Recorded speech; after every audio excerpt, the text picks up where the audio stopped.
yours? Mm-hmm. Oh, we're both on. So how does she work out How's which that one? going to work? Yeah. Normally it flashes if you're next.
Good evening and welcome to tonight's meeting of Burnside Council of the 22nd of February 2022, opening at 7 p.m.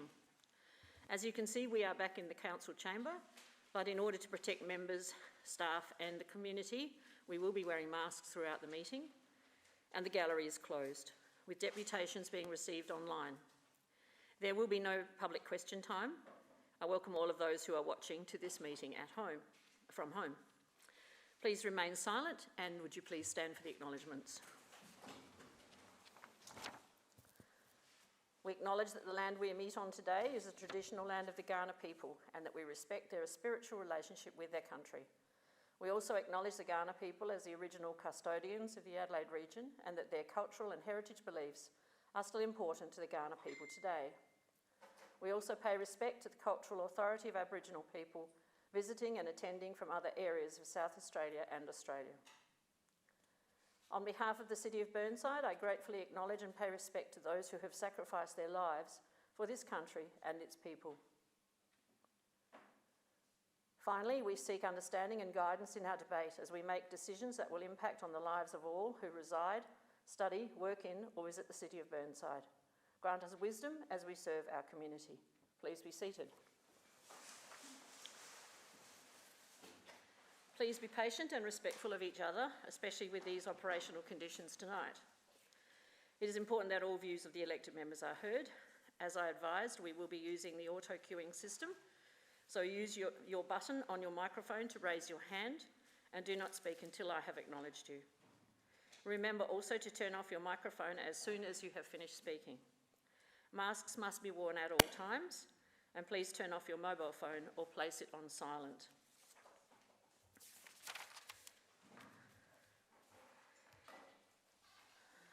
At item 6, absences, there's an apology from Councillor Cornish.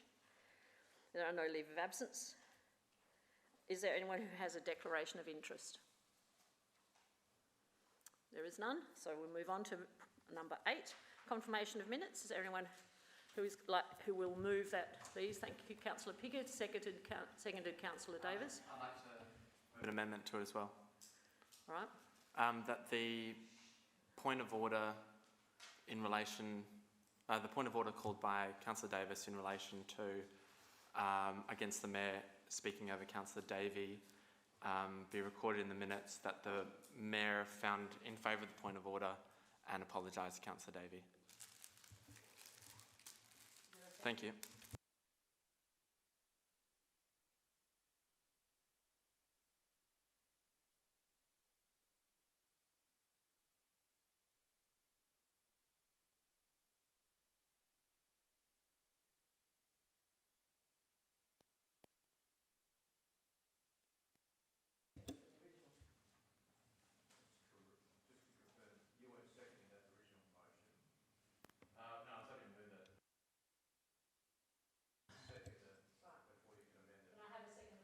Happy to second.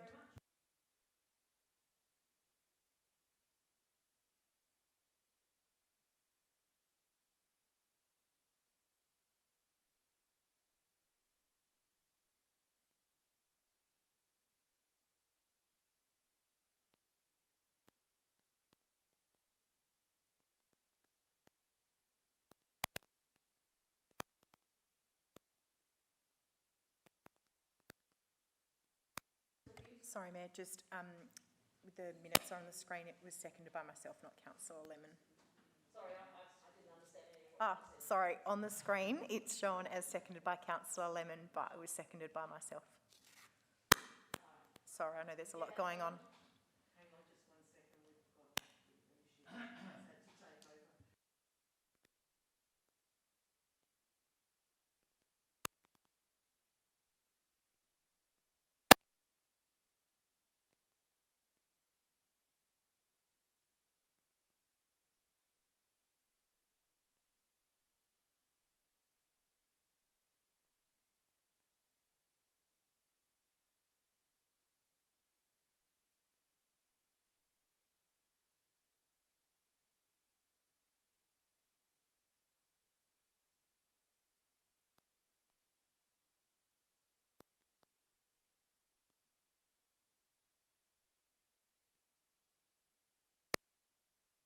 Yeah, so I'd just like to move the amendment that the point of order called in relation to the Mayor speaking over Councillor Davey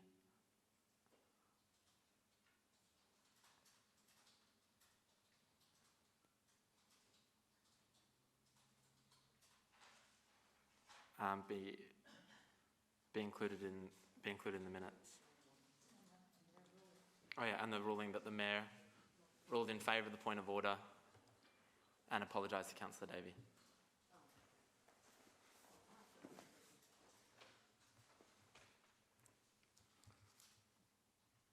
there anyone else who wishes to speak? Ruled in favour. The reason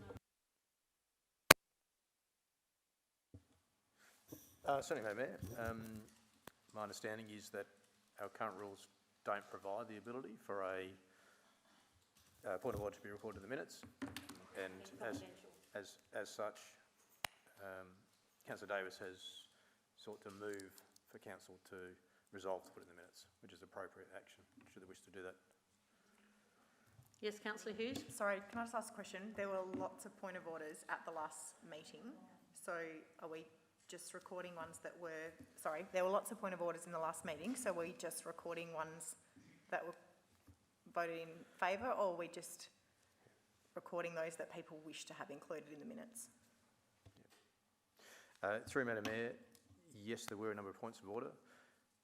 What this motion that's before you now will achieve is we will only be recording what is specifically being asked for in this motion. Which was during the confidential section of the meeting, and those points of orders are not normally recorded. Yes, Councillor Carbone. Thank you, Worship. So just to be clear, so we have never done this before. There were other points of order on the night, and they won't be recorded either. So for the first time in history, we'll be recording this particular point of order. Is that correct? I don't know if it's the first time in history. They've been going back too far. In memory, I suppose. Living memory. Certainly in the past 11 and a half years. So anyone else who wishes to speak? If not, then I go back to Councillor Davis to sum up. Then I will put it to the vote. This is the amendment. Do you want to find a second? Oh, sorry, I did not get a seconder. No, there's a seconder already there. Right, so those in favour of the amended motion? Right, those against? The motion is carried.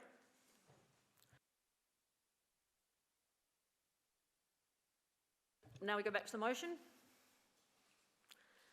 And that was Councillor Piggott. You wish to speak? No? All right. Then I'll put the motion with the amendment in it. Those in favour? Those against? Carried. Right, now we shall move on to as I said before, no adjourned business. Well, there are a lot, but not officially. Public presentations, there are no question time, no presentations, no deputations, no petitions. Well, I do always inform you in advance if there are deputations. Before I go to the reports, Councillor Turnbull, you need to use your hand on the microphone, not your hand in the air. Yep. Yep. Madam Mayor, I was just wondering, could we please debate 13.5 first when we come to the motions on notice? Because it may mean that 13.1, 13.2 and 13.3 are not necessary to be debated. Seek a seconder or an indication from the council in that direction. So you're seconding it, Councillor Davis? Anyone? May I just clarify, Madam Mayor? Yes, please. Councillor Turnbull, were you wishing that to be the first item of business this evening or the first item of business when we get to motions on notice? She did say when we get to motions on notice, but I'm happy to for you to clarify that, Councillor Turnbull. Can I just interrupt slightly? Councillor Davey has a motion without notice that I did agree to allow. So can we just do that first and then move on? Councillor Davey, please. Thank you, Madam Mayor. This is in relation to the retirement of the Burnside Hospital Chief Executive, Heather Messenger, and my motion is that Burnside Council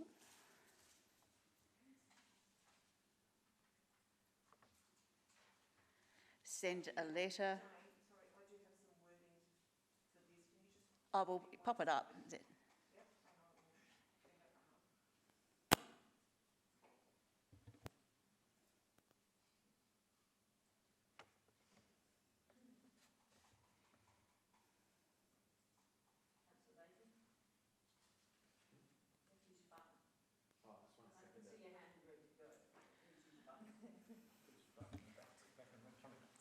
That Burnside Council send a letter of recognition and thanks. Send a letter of recognition and thanks to Ms. MS Heather Messenger for her service as CEO of Burnside War Memorial Hospital after 17 years, on her retirement, after 17 years of service.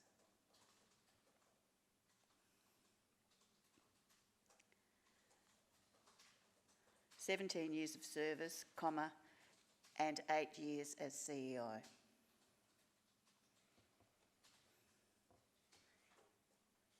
So, thank you.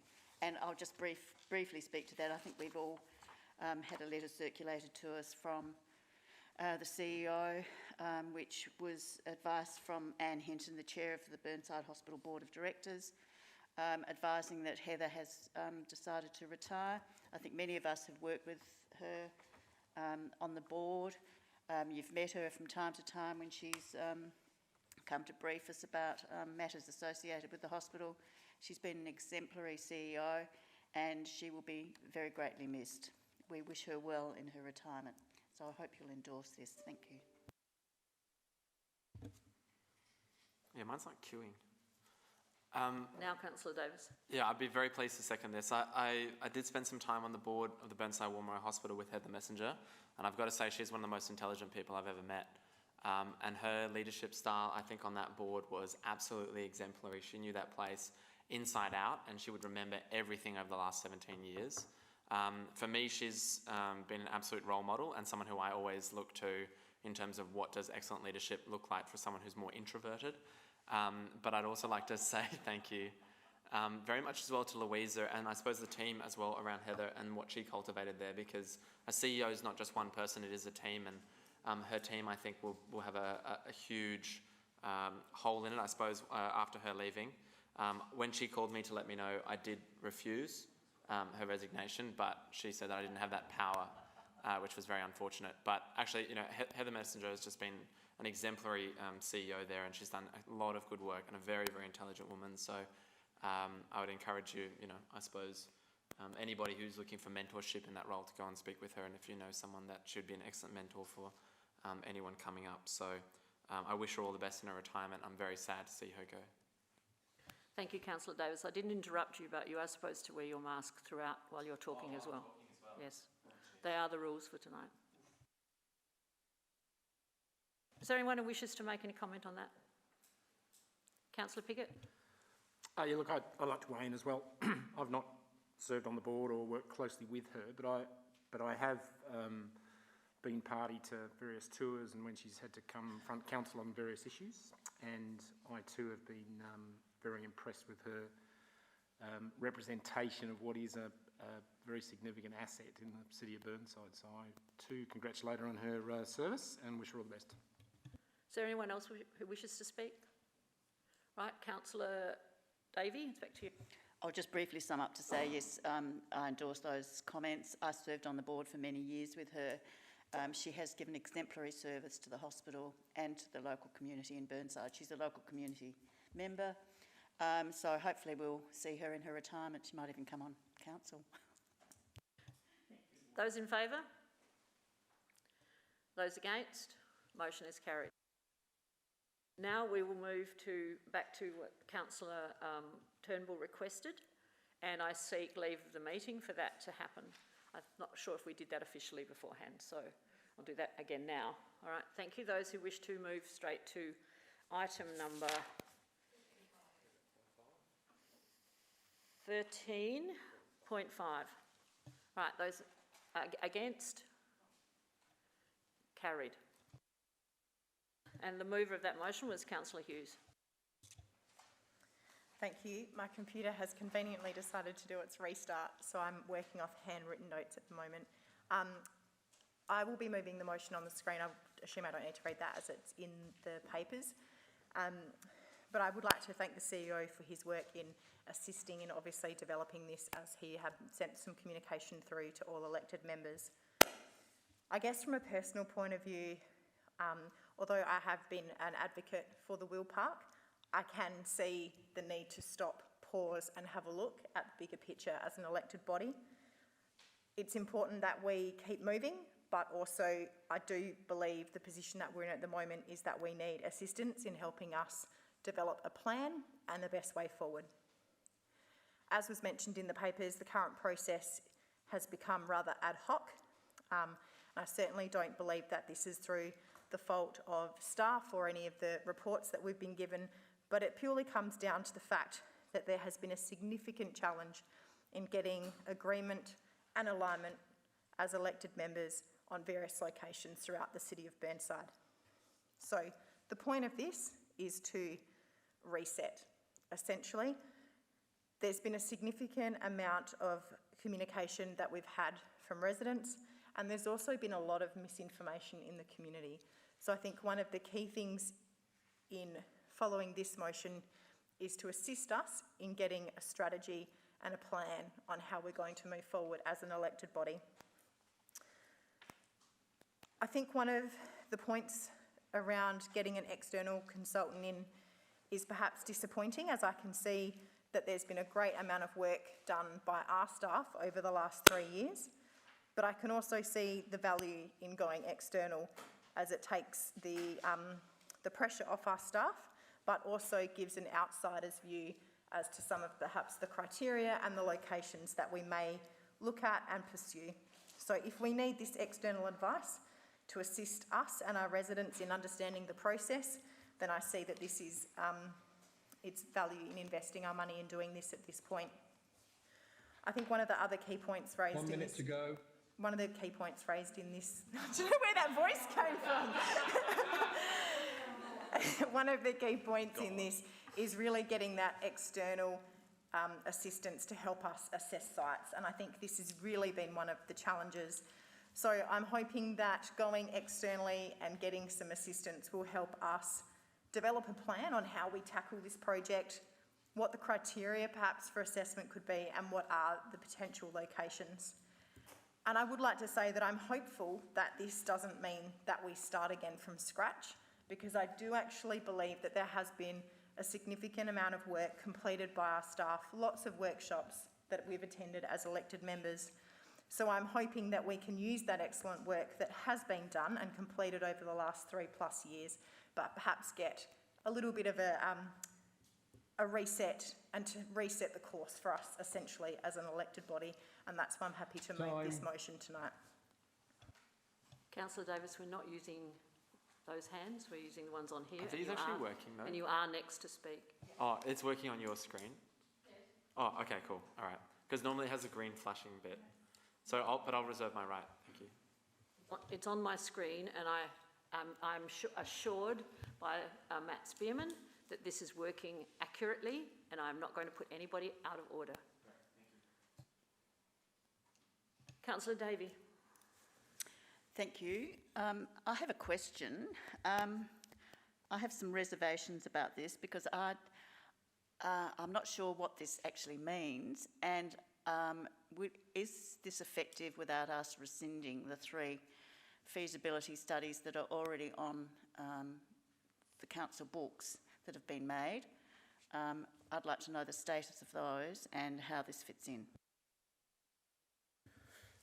Thank you, Madam Mayor. My understanding, if we just focus on the first part of the motion there, is very clear to me that Council wishes to, if this gets up, Council wishes to cease all action on the current adopted feasibilities.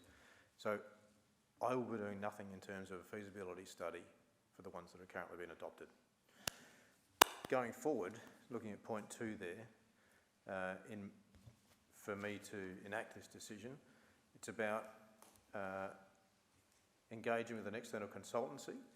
Now, the way I think Councillor Hughes has listed potentially in the discussion, that I would be seeking perhaps 3 consultancies via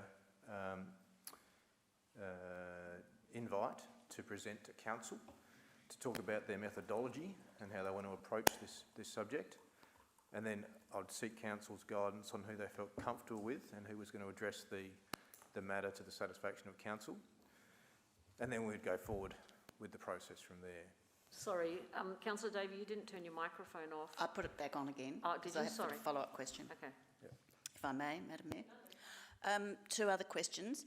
Do you see this external consultant as being landscape architects, and what timeline do you see would be looked at? To be fair, I think this external consultancy is more about how we engage with the community, and it might be that they engage sub-consultants to advise them in the particular areas around skate park design, landscaping, environment, etc. But I think the important thing for me here is that it's how we engage with our community on this journey towards considering a wheel park for the City of Burnside. The timeline, sorry, through Madam Mayor, the timeline is a hard one to predict. My commitment is that I'll enact this as efficiently as possible. It will obviously, we'll know more about the timeline once we've perhaps had a conversation with the shortlisted consultancies. So I think it's a little bit early to perhaps talk about a definitive timeline at this stage. Councillor Henschke. Oh, thank you. Thank you, Madam Mayor. Question for the administration through the Mayor. That was a very good question from Councillor Davis, Davey, pardon. And my question follows on from that on the type of consultant. For example, will the consultant be able to advise and know, or have the expertise, for example, that BMX bike profession or sport has particular requirements, and they require parking, because when you've got a BMX bike, you've got the chains very close to the hub, and you need to drive to the locality if you're a BMX bike sports person. So when I read this motion, I thought, wow, that's great, we're going to have experts, because that's the sort of detail I think is so important, as to where this thing can go and what it's for. So I'm sorry, it's a broad question, but No, that relates to the type of consultant. Thank you. Through you, Madam Mayor, I think it's important as we go forward in this, it's probably going to be a stepped approach. The way I'm envisaging this is that initially this is about how we engage with the community to get their insights and inputs about location and all sorts of aspects around wheel parks. But then when we start to finesse the detail later on in the conversation, I've got no doubt that the primary consultancy would be engaging with sub-consultants who would be subject matter experts to answer some of those questions that you're exploring there. Now, Councillor Davey, do you wish to ask another question? Or Yes, speak? I certainly have another question, a couple. Are we looking at someone in terms of the management expertise, like a BR Holding, or are we looking at someone like a Taylor Cullity Lethlean, or are we looking at someone like a skate park designer? I can't quote you any names right now, but I'm envisaging that council will be seeking a community engagement expert, because at the very first step here, this is about how we engage with our community so we don't have some of the experiences we've had to this point. I want to get to a point where we end up with whatever the data tells us once we've engaged with our community, so that our community is broadly happy with where we decide ultimately to perhaps put a wheel park, rather than council fighting rearguard action every time we suggest a location. Does anyone else wish to speak? Councillor Carbone. Councillor David, just turn your microphone off, please. Thank you, Your Worship. I do have very serious mixed views on this motion. Councillor Hughes said that it's disappointing that we come to this stage. And I think if I had to wrap up this entire 3.5 years on this issue, I think disappointing is probably the right word, with frustration and depression being in the mix as well. I'm flabbergasted that we are in the situation that we are in. We are a council. We build things. We build playgrounds. We build community facilities. We redevelop parks and gardens. We do things for the betterment of our community based on the demand that we have received. And the demand is very clear that we need one of these different playgrounds, if you want to use another word, because the word wheel park seems to incite fear and confusion. 5-year-olds know the difference between a wheel park and a skate park, yet for some reason some people are still grappling with that issue. So why is a wheel park any different from a playground?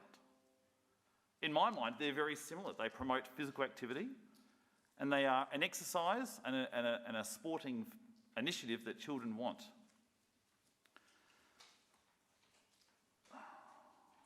But for some reason, this whole issue has got ourselves in a spin.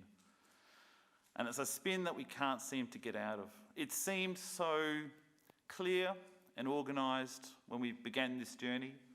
We had our staff that we pay a lot of money go out to every single park and garden, every blade of grass, and assess which location was best based on strict criteria, no emotion, data, no politics and no passion. And it seemed very clear which locations were the better ones, because the more ticks and the more green it had, the more criteria it met. It seemed so black and white, so easy to me to understand which location was, or which locations were better. 1 minute to go.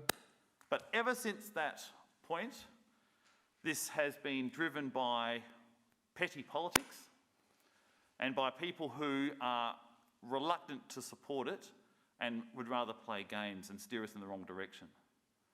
I'm disgusted that we are even discussing the concept of having this in a council depot or in a car park opposite one of the biggest thoroughfares in Adelaide.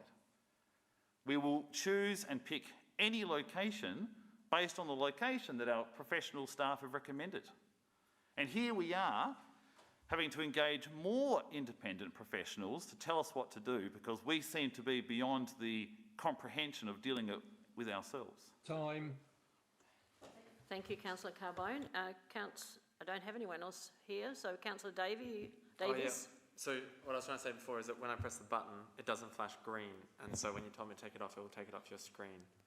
That makes sense. So I think the only way that it stays on your screen is if it stays red. All right. I wasn't aware that was, until earlier, Yeah, that that's wasn't happening. So all I can do is operate what I've got in front of me here. Yeah, that's all right. And you are the next to speak if you wish to speak. Yeah, thank you. Yep. Thank you. So I'll exercise my right to speak again, or speak as a seconder. So from the very beginning of this process, I've been absolutely committed to seeing a skate park in the City of Burnside Council. I've absolutely worked with Skate the East and gone out to various skate parks around the city and worked with different community groups to advance that project. We had the pump track, which I think was very successful, and I think further outlined the need and the desire from our community to have one.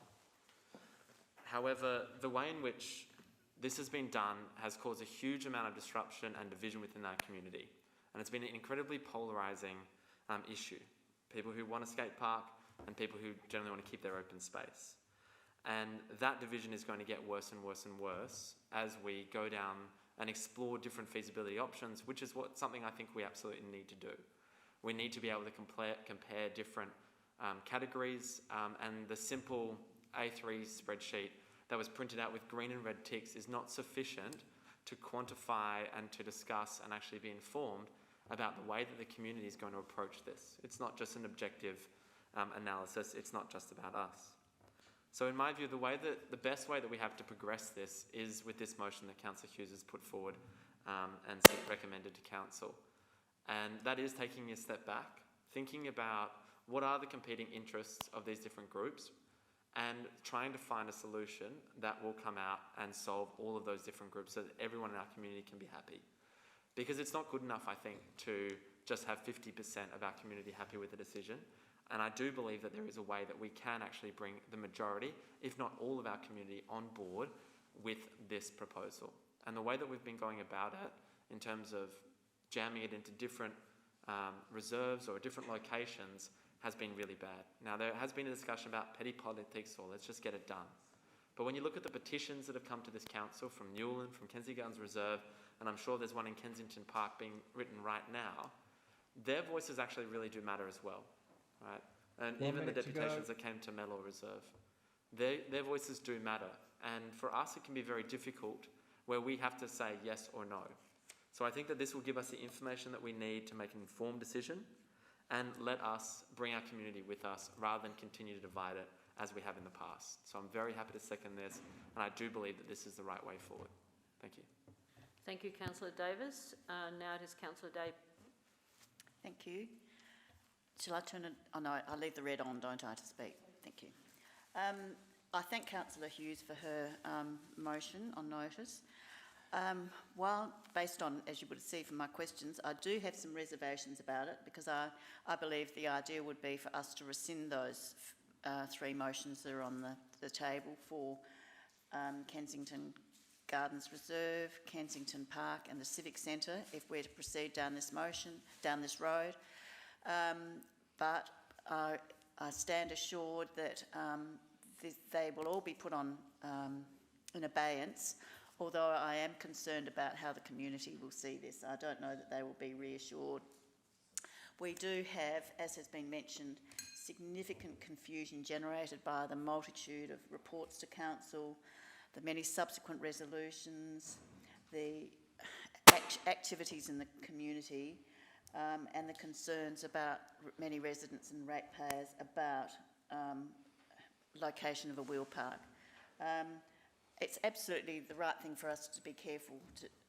We're talking about a multi-million-dollar project, which will, quite apart from someone saying they don't want it in car parks or the depot, if it's not in those, it will take a huge track of our green open space, which is in very short supply, and which is what we're hearing from our community, one of their major objections to a wheel park. They do not want to lose trees and grass to a concrete skate park. I think it's entirely reasonable that residents raise issues that will impact their lives. We have a very small, very vocal group who have lobbied extensively and have become very influential, wanting a skate park. I actually don't believe that. I think there's more than 55% of our community who don't want a skate park. So we need to regroup as the debate has become very divisive and potentially damaging, and especially to council staff, elected members, and to the reputation of Burnside. We're also, I believe, wasting huge amounts of time and financial resources as we chance upon each new site for a feasibility study. So I'm happy to see us go down this track, but I'm also very wary, and I'd also like to know how much this has cost, because I want someone absolutely of great repute to do this study so that we aren't said to be doing it on the cheap and to achieve an objective that we want. So those are my views. Thank you. Councillor Turnbull, you're next. Thank you, Mayor. This issue of the wheel park has and still is causing a lot of angst in our community, as we all know. I think that when Councillor Carbone said it is a spin and we can't get out of it, well, we can have a circuit breaker, and this is the idea of the External Consultancy, a circuit breaker so we can all stand back, let some experts in who do it their way, and then bring it to us, and it's a way forward. So I'll certainly support this motion. Councillor Piggott. Thank you, Madam Mayor. Councillor Carbone's slightly incredulous about how we've got here. It's very straightforward in my view. We agreed as a council actually to have a workshop in early December last year to reset, to see how we go next. And before we had that workshop, Councillor Carbone lodged a motion on notice to do a feasibility study in regard to Kensington Gardens Reserve, and started a fairly major campaign about that was the ideal and perhaps the only spot in the city of Burnside that it's possible. That was before council had even agreed what we wanted in a skate park, and even now we haven't had a lot of in-depth conversation about that is. So I think it's fairly clear how we've got here, at least the last 2 months of the 3.5-year journey. I have reservations about this as well, but I do think it is a positive way forward. I don't doubt that the concerns of residents will still remain when we get to the pointy end again to say, well, this is the place to put it. But at least by then, hopefully, this exercise will have in a professional way, worked out a path through, established exactly what we are going to build or what we would like to build, establish the criteria that really do work out the best location. And I think even though that may not please everybody around that location, at least they couldn't fault the process. At the moment, the people around Kensington Gardens Reserve can throw rocks on a couple of fronts: irrational fears of a wheel park, actual fears of a wheel park, and the fact that we haven't really done this in a professional and ordered way. And so I feel that when Chris put out the suggestion, I felt that was an opportunity for us to just take a breath and establish that.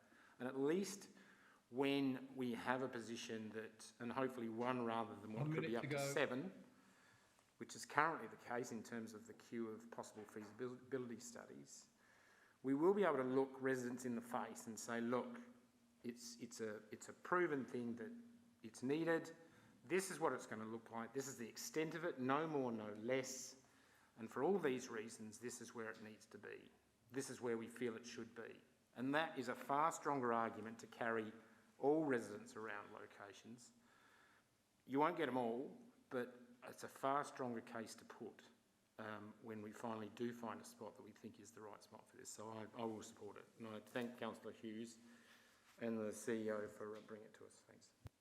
Apologies to those at home who may not have heard much of that, but Councillor Lemon, you had your microphone on the entire time. And I didn't want to interrupt Councillor Piggott. That's what I was talking about before. It's on up here. If that's on red, then just turn it off, please. Well, it started as green, then it flashed, and then it went red. So I left it. Okay. Because I don't know what's happening.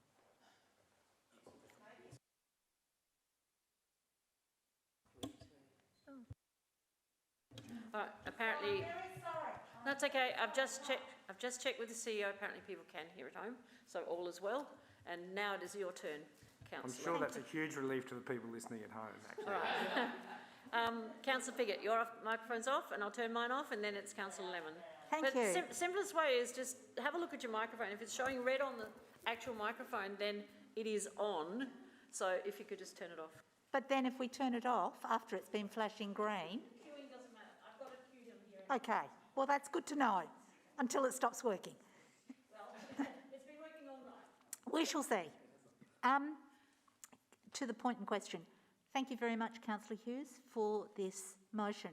I actually think this gives us a time to reset and get some expert advice, because the truth is we started this journey in a rush the week before Christmas, and it just got out of hand very, very quickly.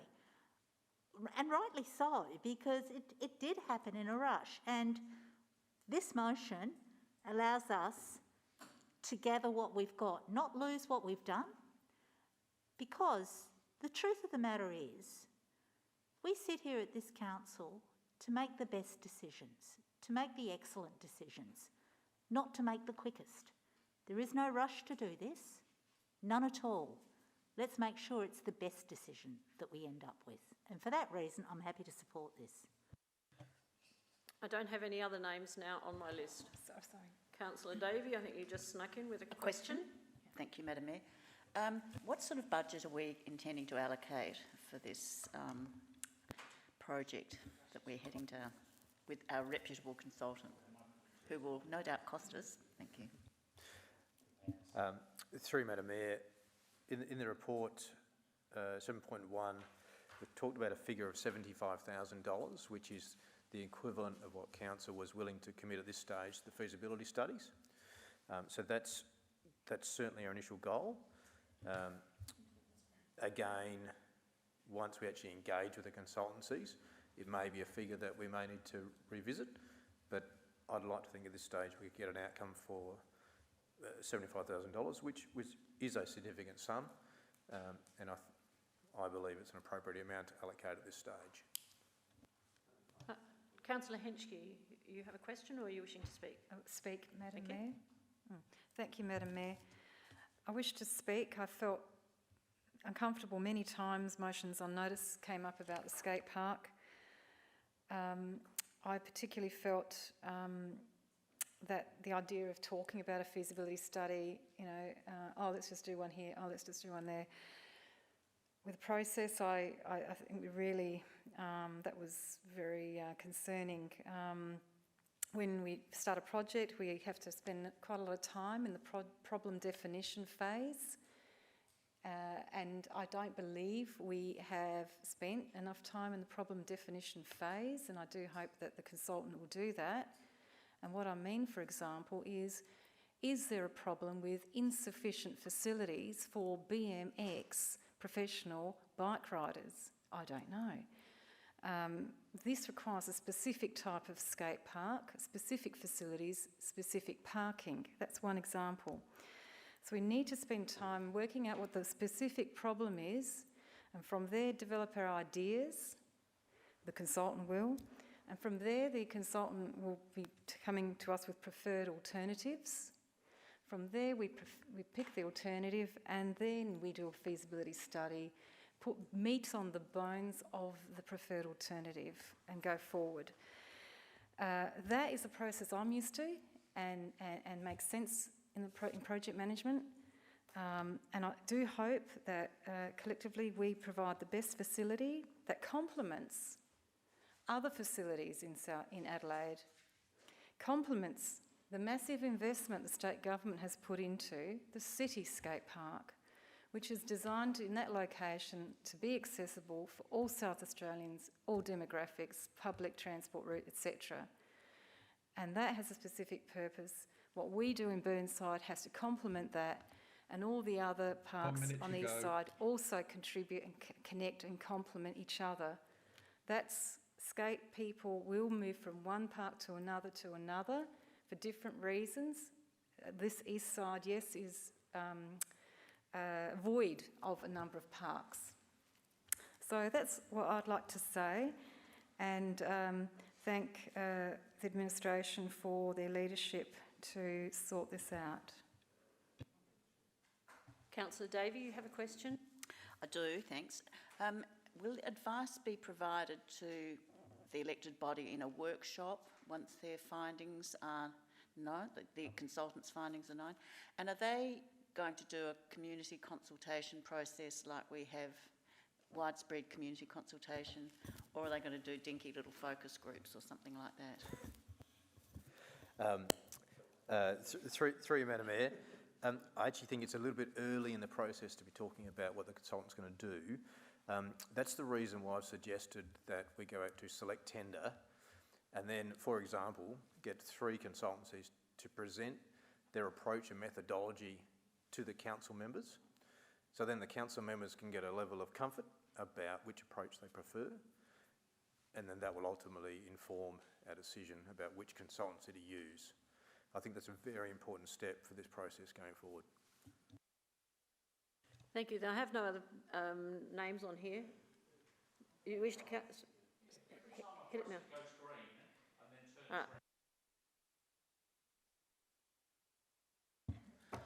Thank you, Your Worship. Goodness me, if we're doing this in a rush, I'd hate to see something we were dragging our heels on. They designed and built the atomic bomb more quickly than we have worked out where to put a skate park in Burnside. You know, it's been going on the whole time.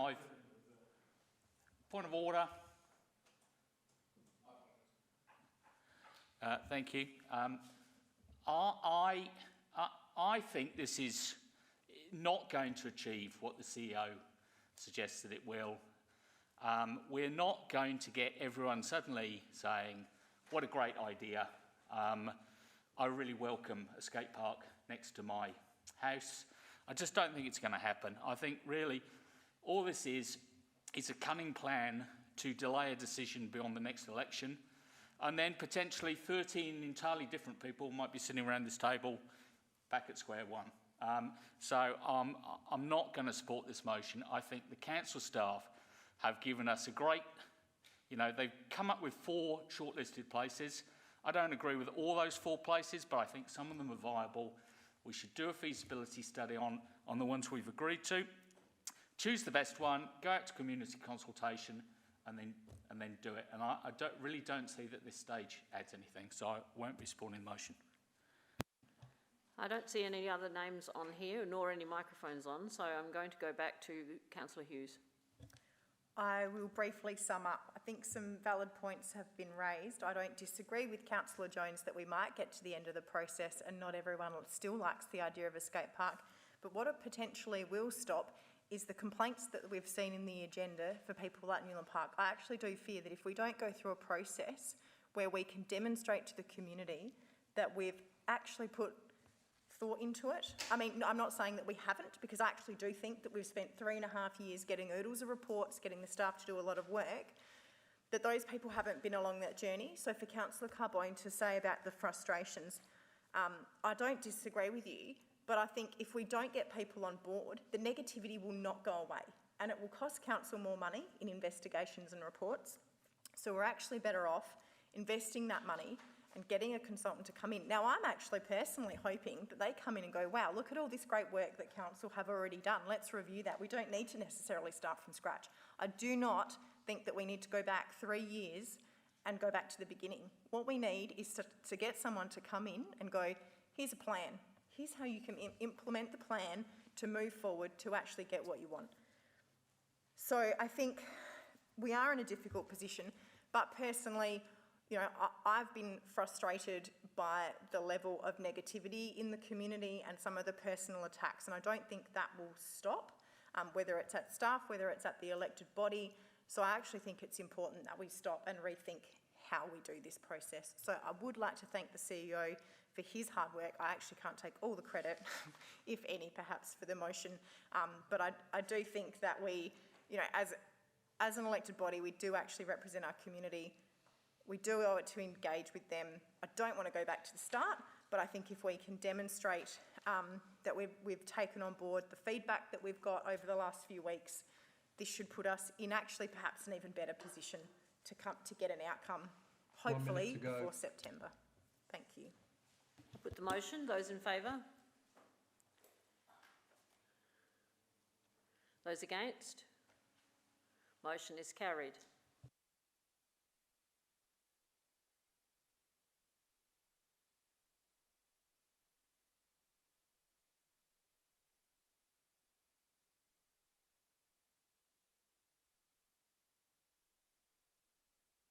Sorry, I just need to remind people to keep their masks on while they're speaking. In fact, they're supposed to be on all the time, over the nose as well, and don't pull them down when you are speaking. 11.1, Burnside Village. Are you withdrawing that, Councillor Davey? Does anyone wish to withdraw the outcome of the complaint investigation? Otherwise, I'll go straight to seek a mover. Thank you, Councillor Lemon. A seconder, Councillor Piggott. All those in favour? Carried. The George Bolton Swimming Centre has been withdrawn. Managing land management agreements, 11.4. Councillor Dawes, you wish to withdraw it for discussion? Fences and reserves, Councillor Davey. Disability Access and Inclusion Report. You're happy to move it, Councillor Davey, thank you. Seconded, Councillor Henschke. All those in favour? Carried. Heritage Reference Group Report. Councillor Henschke, moving it. Seconded by Councillor Piggott. All those in favour? Carried. Minutes of the Eastern Regional Alliance Era Water Board. This is 11.8. If I'm not having, you are moving it, Councillor Piggott, seconded Councillor Hughes. All those in favour? Against? Carried. Minutes of the Eastern Region Era Water Board of the 20th of the 1st this year. Councillor Lemon moving, seconded Councillor Hughes. All those in favour? Against? Carried. Key summary outcomes of Brownhill Creek. Anyone wish to move that, please? Councillor Piggott, thank you. Seconded by Councillor Turnbull. All those in favour? Carried. Against? Carried. Mayor's activity report. You can just move it. Thank you, Councillor Hughes. That's fine. Seconded, Councillor Henschke. All those in favour? Against? Carried. Portion of Painter Street, Glen Osmond. Councillor Lemon, you wish to withdraw it? No. No, you're moving it? Okay. Thank you. Seconded by Councillor Carbone. All those in favour? Against? Carried. Marrickville Precinct Master Plan. Councillor Davey, you would like to withdraw that? Finance End of the Month Report. I seek a mover. Councillor Dawes. Seconded by Councillor Piggott. All those in favour? Against? Carried. Second Mayor's Activity Report. Thank you, Councillor. Sorry, I didn't see. Councillor Turnbull. And seconded, Councillor Hughes. All those in favour? Carried. Chief Executive Report. You wish to withdraw it, Councillor Davey? Right, we shall go back to the beginning, and that is Councillor Davey, Burnside Village. Thank you, Page Madam 8. Mayor. I'm happy to move in accordance with the recommendation and thank staff for arranging the briefing for us. I have to say I'm rather disappointed in that we're losing a river red gum in this whole process. And I know it's a whole development issue and it's bigger than Ben-Hur and it's bigger than Burnside. I do think it's going to be rather a monolithic development, and so I hope the design is softened by lots of greenery, that they really take into consideration environmental sustainability and present a really green centre in their redevelopment. The only other thing that fascinated me in this whole process is the fact that there's a plan by DIT for road widening of Green Hill Road, which I had no idea was on the cards, and we don't hear anything about. And provision was made for this in the development, but I don't know whether we're making provision for it in our other developments and works and how that will affect us. But I note that, and with a bit of concern and alarm, but otherwise I commend the motion. Thank you. Second, Councillor Lemon? Yes, I'm very happy to second this, and the reason I'm seconding this is I want to pick up the Green Hill Road thing. It isn't necessarily that there's going to be roadworks on that corner. The department buys up tracts of land next to arterial roads. They've got 4 metres on either side of Glen Osmond Road, and I reckon if I had great-great-grandchildren, they might be dead by the time they actually widen that road, quite frankly. So I don't think we should be worried about it. It's just a matter of course in terms of what they do, while they can. And what we need to be worried about is not planting any big trees there, because if they do, the trees will get knocked down. So we need to make sure trees are planted further back. But this is an excellent outcome for Burnside Village, and I'm very happy to support it. Thank you very much, administration, for this report. Is there anyone else who wishes to speak? Councillor Piggott? Yes, I support it. I thought I would chime in, although it's probably I'm certainly no architect. But I actually felt that the Burnside Village actually have got a history of doing a pretty good job in terms of developing that site. And I did think the withdrawal of stage 7 or whatever, which was the very large multi-storey on the corner of Portrush and Greenhill, was very much a win from the last version to this version. And so from that point of view, I mean, we're not asked here to cast any sort of, but I just perhaps as a counterweight a little bit to what Councillor Davey was saying. The tree is unfortunate, but probably to the greater good in that it does sort out, obviously, the stormwater issues and everything that this needs to have happen. And so it's obviously something that needs to be supported, and I do. I have no one else here, so I'd like to go back to Councillor Davey. I put the motion. Those in favour? Against? Carried. One is Councillor Dawes, 11.4, page 71. Yes, thank you, Mayor. This is the third meeting we've had this on the agenda, so I've changed my thoughts of this as we've been going along. And we've just had a land management agreement agreed just then. So these are current, they're not old-fashioned things. So I will move the officer's recommendation before you. I do want to add one thing, not to the motion, but to the CEO, that he keeps a watching brief on these land management agreements. And I'll tell you why. Now, we revised 11 agreements in this report. It was about 10%, you might remember, going back. When was it? October? I can't remember how far back. Now, they range from 1997 to 2007, a 10-year period, mainly in regard to trees. That's what we asked for in that resolution. Now, what do we find out? Surprisingly, 4 of the 11 satisfied their land management agreements. Only 4 out of 11, which we probably thought that would be the case. That is not a surprise.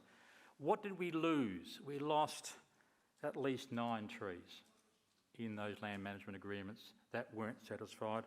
And lost also includes those that were not planted. So I would add that to it. Now, there were no legal costs involved. The CEO did ask for $10,000 in that motion, which we agreed to. but I was pleased to see there was no legal cost involved. So for me, it's the compliance issue. It's the cost of ongoing compliance that will remain our Achilles heel here, and I'm sure Councillor Davey will agree with me here. So hence my referral to the CEO earlier that, you know, I don't want to see these as something from the past. We still do them. We need to keep a watching brief on them, and especially in regards to trees, please let's extend those 11. But I'm not going to put that in the motion. I just want to ensure that the correct department follows that through. So I recommend this to you. I'm pleased that the staff have gone through this exercise. Not a surprise to me. I think we've learned a lot from it. Councillor Turnbull, you seconding this? Yes, I'd like to speak on it, please. So I'll second it, but speak. Yes, I read this through and I thought, my first question was how were they selected? And I asked the question, it was at random. But on page 53, the conclusion, it says, while there's been some non-compliance, on the whole, compliance with the land management agreements has been solid. Solid? Yeah. 3 phases dominate the report. Non-compliant 5 times. Not compliant 1 time. Partially compliant once.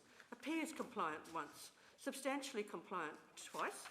Likely non-compliant 1. Assumed compliant 1. And compliant 6. So really, it's not really very solid.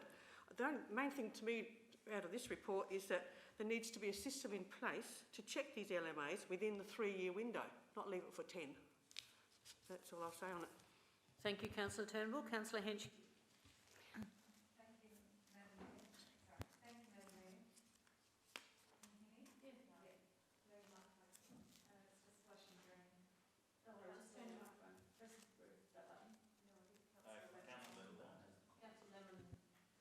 Thank you, Madam Mayor. Yes, I'll support the officer's recommendation, but it's raised a question in my mind tonight. I should have asked perhaps before the meeting, but the one that caught my eye, because it's Rose Park, is at Grant Avenue, Rose Park, a lemon-scented gum, significant tree. And I wondered, you see these lemon-scented gums quite often, you know, usually as backdrop plantings. They were planted in the 1920s at the back of gardens, and so dotted around these older suburbs, you'll see these 100-year-old lemon-scented gums. So, say if I was an owner and I wanted to, you know, have a land management agreement to keep this wonderful lemon-scented gum in the back as my backdrop in the garden forevermore, how do I do that? Because it's not so easy to know that you can do that. If I googled our website, it doesn't pop up as, this is how you can create a land management agreement to protect your lemon-scented gum that was planted 100 years ago in your backyard. Can I have some advice from the administration on maybe we make that more, raise awareness? Thank you. Mr. Madam Mayor, in essence, an LMA can be put in place by the agreement of both parties, so by the private landowner and council.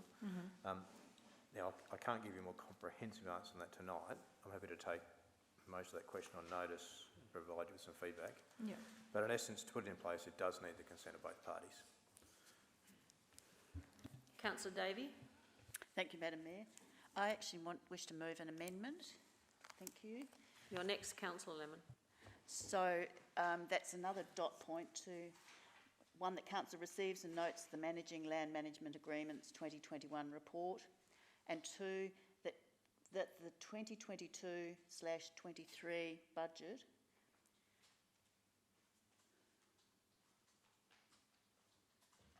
makes provision to audit 5% of live LMAs involving tree preservation. And that's to acknowledging all that's already been said, especially by Councillor Dawes, in terms of us keeping a watching brief on the LMAs that we can take action on in terms of the compliance aspects, and it's just to make sure that we have some systematic management of it. I thank them for the work they've completed on these audits, which is totals 11 out of 125 LMAs. LMAs are very important. They were placed on sites being subdeveloped or otherwise developed in order to maintain the character of the area, or, most importantly, to preserve established and significant trees.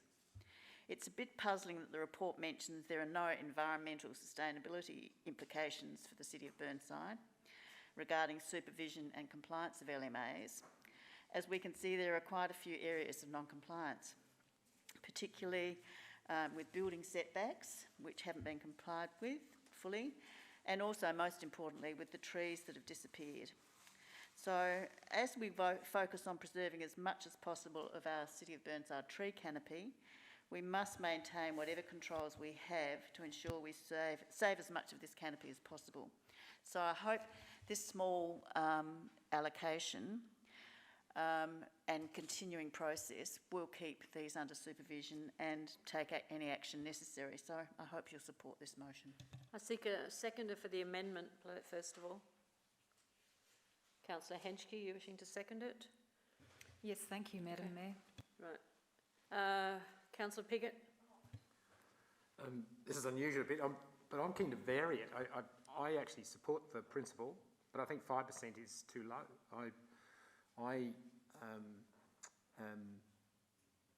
If there's 120 in total, that's 6 if they've all got trees. So it's less than 6. So I think the 5% is perhaps not the right number, although I do hopefully that's not a question or a statement.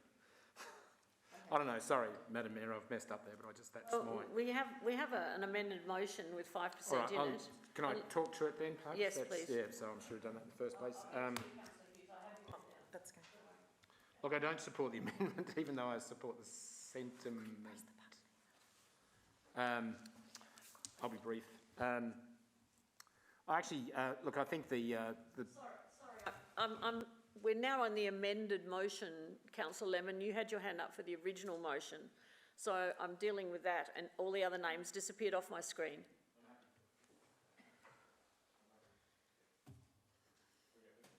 Advice, please.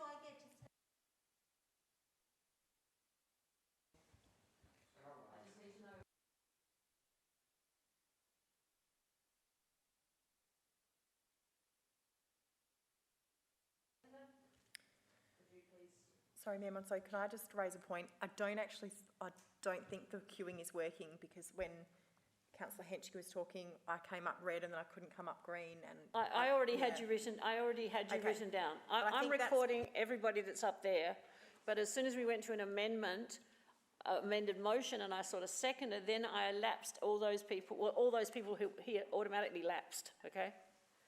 So.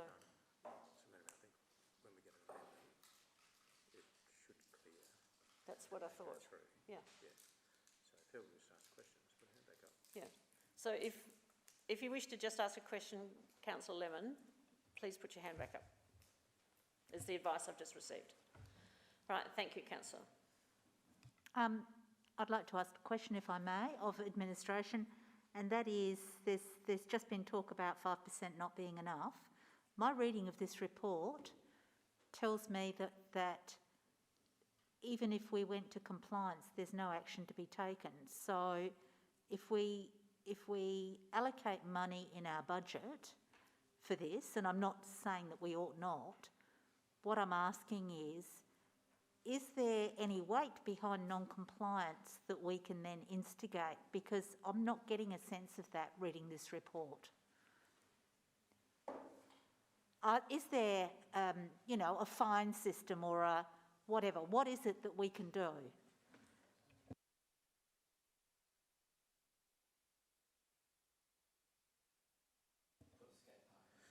Madam Mayor, if you just give me 2 seconds just to confer with Mr Cooper. Through the Mayor, if you can hear me. We can only take compliance action if the non-compliance has happened in the last 3 years. If it's beyond that 3-year point, there's nothing we can do about it, unfortunately.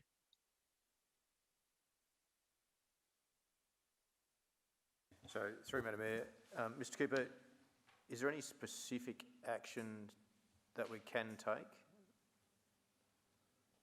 if it's within the 3 years? Through the Mayor, not if it's beyond 3 years. If we can't prove that it's happened in less than 3 years, there's nothing we can do. If it's within 3 years, yes, we can. But there isn't a lot of case law here to determine that it will be worth our while pursuing those non-compliances through the court. We can prosecute and seek a payout from the court, but little hope in probably recovering the costs of that court process. Councillor Lemon, I'll allow a subsequent question if that's what you want. So the answer virtually is no. What we have to do is go to court, and there is no bylaw or fining mechanism in place for us to make it not worthwhile to knock down a tree, to not build a house in the right spot, to not have the right sort of fence that they've actually gone into an agreement with. Once people don't do that, there's not much we can do at all. You wouldn't ask people to knock down their house necessarily, but we have no fining system that allows us to recoup for an open space fund or something like that. Is that what you're saying? Correct.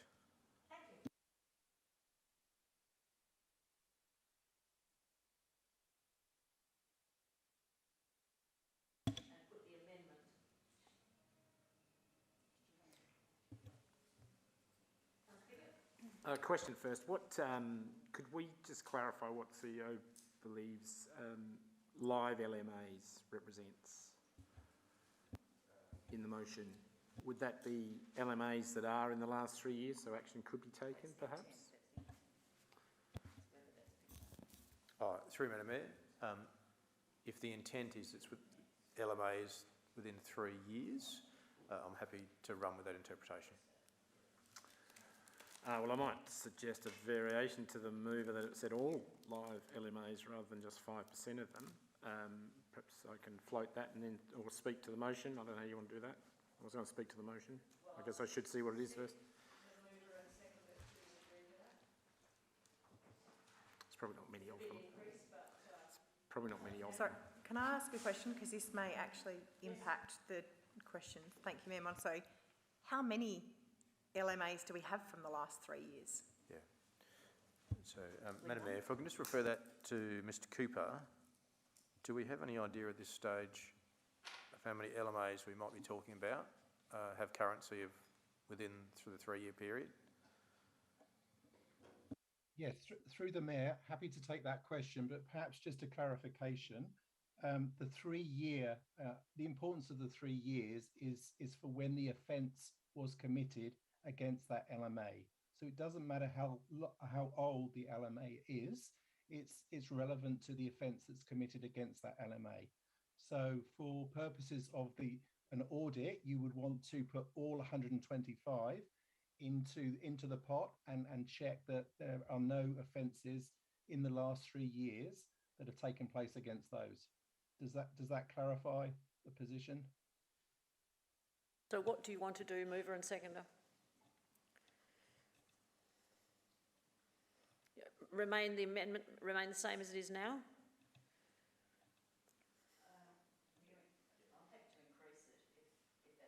I'm happy to increase it and make them all, or that we, because the idea is that we keep a watching brief on, as Councillor Dawes originally said, that we keep. So I'm happy to take the recommendation of the CEO about what wording we should have to make sure that happens. So through Madam Mayor, based on the feedback from Mr Cooper, I think it's appropriate that we obviously give a watching brief on them all, because the 3 year limit is on when the offence is committed. So I'm happy that that motion gives me clear direction as it stands.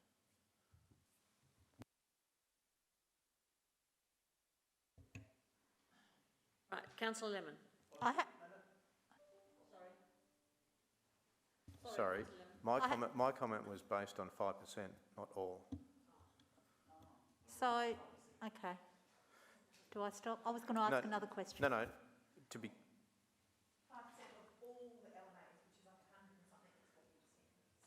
So if I may, Madam Mayor, my comment was made on the basis that council is asking me to grab 5% of all of our live LMAs and audit those, not audit all of them next year. Involving trees. Yeah.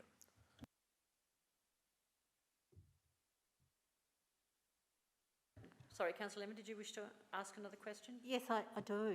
How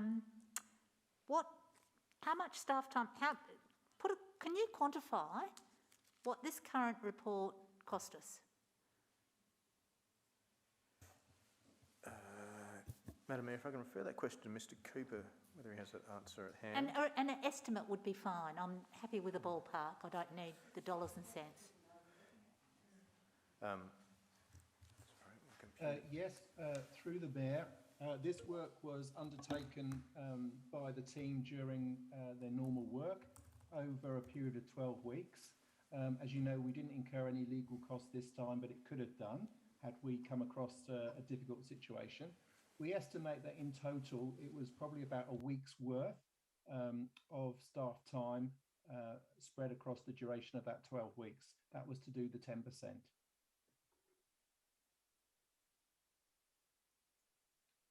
Through the Mayor, yes, that's correct.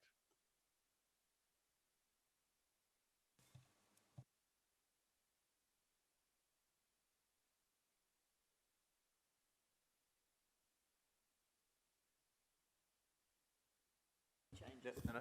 So just to confirm, Madam Mayor, there's a live amendment before us. I believe that the mover and seconder have confirmed that they're happy with the wording and don't wish to change it from where it currently sits. That's what I thought, but Yeah. I just wanted to... That's my understanding. So, we don't need this, the mover doesn't have to speak on the amendment again, so I will put the amendment. Sorry. Can I speak on the amendment? Yes.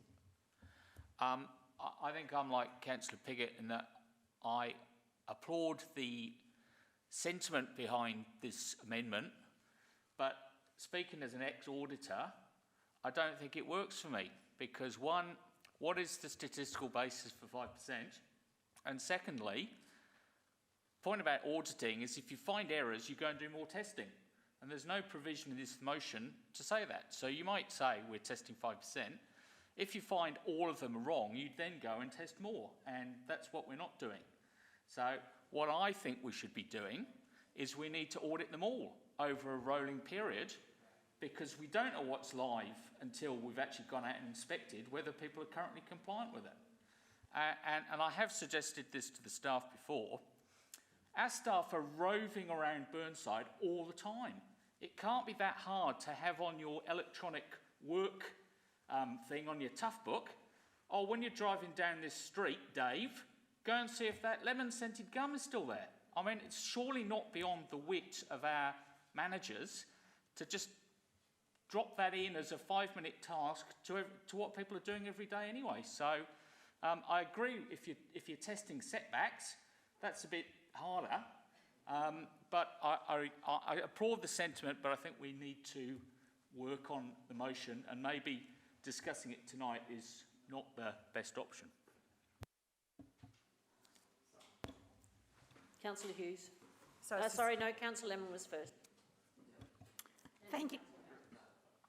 Thank you. I'll speak against this motion, not because it's going to be too hard, because Councillor Jones is quite right. This is just could be an added task as our rangers go around and whatnot. This could just easily become part of ongoing work. The reason I think that we're wasting our time doing this is whether or not we find something that is incorrect, there's nowhere we can go with it. So we might have the information, but it's pointless. If we've got nowhere to go with it, it doesn't matter. And that brings me to this report in the first place. When I read this report, I had a different reaction to it than it seems other people did. I was quite surprised at how compliant these land management agreements are. So you look at, when it says largely compliant, you can look at the heading if you like, but you've got 51 trees on Hallett Road, 39 of them remain, 8 of them were removed with our approval. You've got to drill down and look at this. We have. Most of the things are okay. Some of the trees have been removed with our approval where people have actually made an application for whatever reason. Some of the fencing that we've asked for hasn't happened, but the fencing that actually was put up looks okay. You know, I just think this, in a lot of ways, what this does is reinforce for me that most people are decent and want to do the right thing. And that's absolutely obvious in this report. Some don't, but that's such a minimal group of people in this report with these land management agreements that I actually really took heart. And I think 1 minute to go. to start looking at auditing, we'll have information, but there's nothing we can do with it. We can't fine people. If we take them to court, we won't even make our court costs back. And I would hate to get back to the days when Burnside Council was spending $500,000 and more every year on legal fees. No, I just think this is fine as it is. I'm not going to support this amendment. As much as I agree with the sentiment, I don't think it achieves anything and it gives us nothing. So that's all I have to say. Councillor Hughes, you did have your hand up. Do you wish to ask a question? Okay, then Councillor Davey, you have a question. Thank you. Is there not, the question through you, Madam Mayor, to the CEO, is there not a deterrent effect for... Councillor Davey, your mask up, please. Oh, sorry. Is there not a deterrent effect for the community, both in terms of people making application for tree removals, plus our Development and Planning Authority, that we are keeping an eye, a watching brief on this and auditing this whole system? And it comes back to Councillor Dawes' initial comments about us having a system in place to watch what is happening to these land management agreements, which are made, they're legal documents. I don't think we've ever tested one, but I appreciate your advice. Through you, Madam Mayor, with some portions of our community, the very fact that we conduct an audit and perhaps let the residents know that we've completed an audit and report the results to them will be enough in its own right to perhaps keep them on notice, as it were, that we are keeping an eye on the LMA. Having said that, there will be other portions of the community that don't take that the same way. I think there possibly is something to be achieved by auditing a certain level every year. If for another reason, I think to perhaps communicate to the community that we do take them seriously. But I do reflect on Councillor Lemon's words that I do feel that the majority of the community are doing the right thing. 5% that is before you, in terms of our resources that we put into that, is manageable. And I think as an organisation we could handle that. But ultimately it's a decision for Council. Councillor Davis? Yeah, I think I agree with Councillor Lemon on this. Now, Councillor Jones has a lot of positivity around it, but including in the Manhattan project, there was actually 130,000 people involved in that, not the superior might of Councillor Jones. And the same thing here is that when we decide to go through and do these audits, when we go and enforce compliance, you are taking away other services. You don't just pop down for a thing. It's not like picking up a 2-litre bottle of milk from the servo, which actually does take a significant amount of time. So I don't think that there's a significant amount of Burnside staff sitting around doing nothing on a regular basis. So we could do this, but you should also consider you're always going to lose something, or you're going to have to employ another FTE. I think what we've done here, and particularly what Councillor Lemon is saying, is that these are actually quite compliant. That was definitely the impression I got from it. I thought that, wow, this is working very well. And I didn't see a real need to continue to do that. I actually think the easiest way of doing this would simply be to raise that awareness with residents and actually just send them a letter saying this is once a year or every 2 years, saying this is your current land management agreement. These are your requirements. Can you please, by return email or by return letter, confirm that you are adhering to that? Is there anything we need to know? And I think if we did that in a burst now, we send it out, you don't need to go and spend a whole bunch of hours, a whole bunch of resources going and doing that. We certainly, I don't think, need that then coming back as a report to council. I, for one, would think that we, as an elected body, would like council to and the staff to focus on other things at this point in time, given our earlier motions.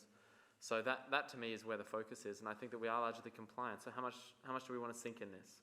I think sending out a letter saying, and self-reporting, asking them to self-report would be the best way forward, rather than continue down this process or establishing a rolling auditing period. And I just think that gives given the availability or the mechanisms that we have to enforce it versus, the actual harm that's being undertaken. 1 minute to go. I don't think we should, go overboard with this.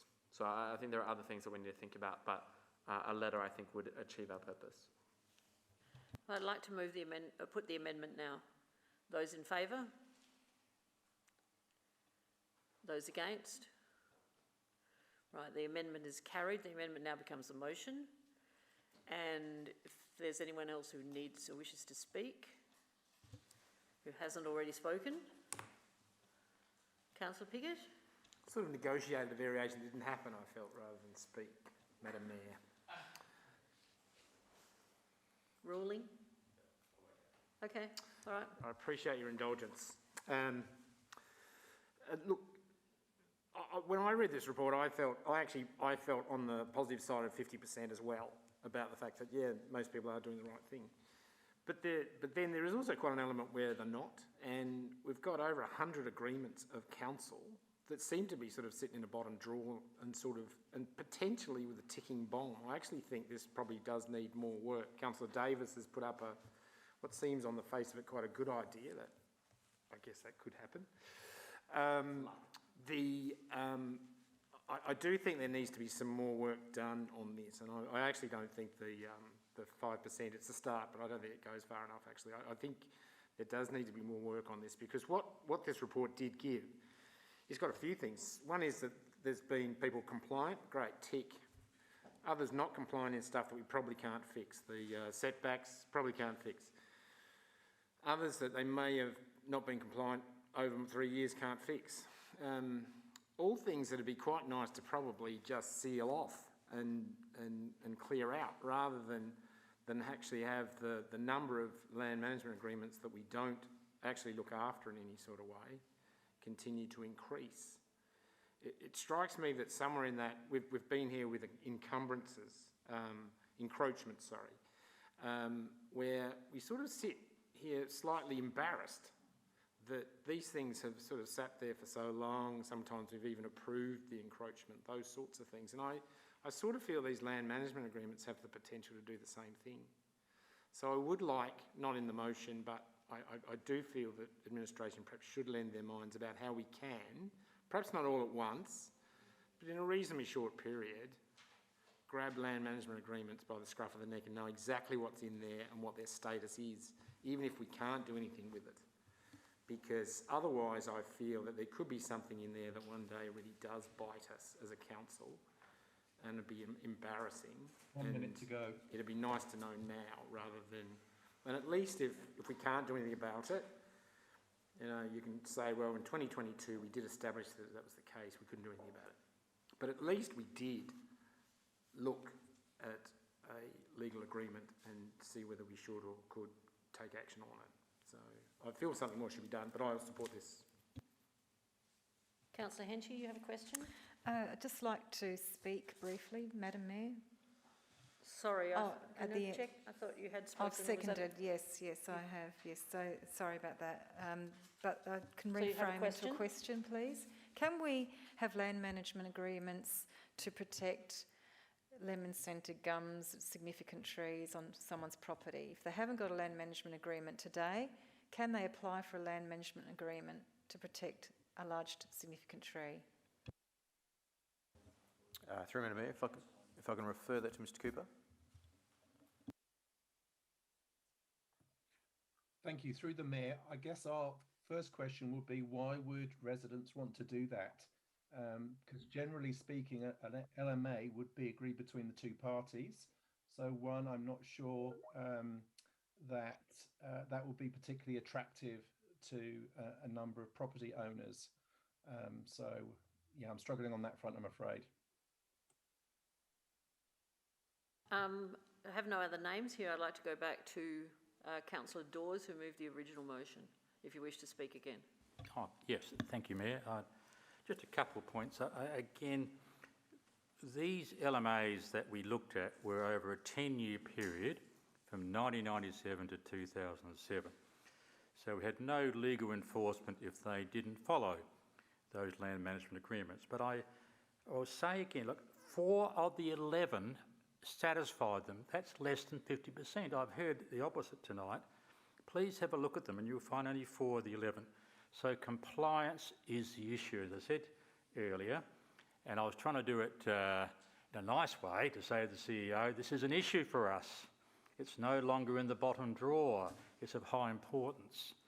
Now, what Councillor Davies done is add a couple more audits there of live LMAs. Yeah, I'm not sure that's the right way of going. I'm not sure. I did vote against that. But look, again, I think it's an issue. I think the CEO is on top of it. I have faith in the staff that they now realise that it's more of an issue than in the past. It's shown that it hasn't worked in the past. Hopefully the recent ones are in line with their agreements. Thank you. I put the motion. Those in favour? Those against? Carried.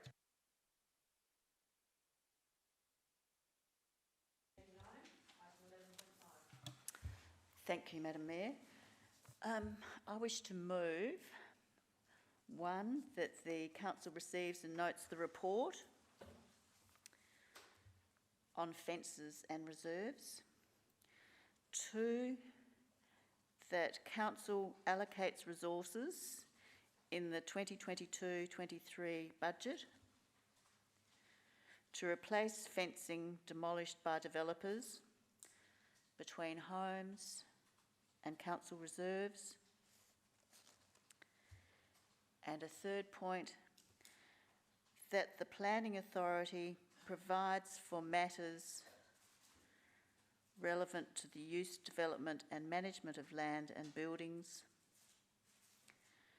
by requiring developers to replace fences when demolished.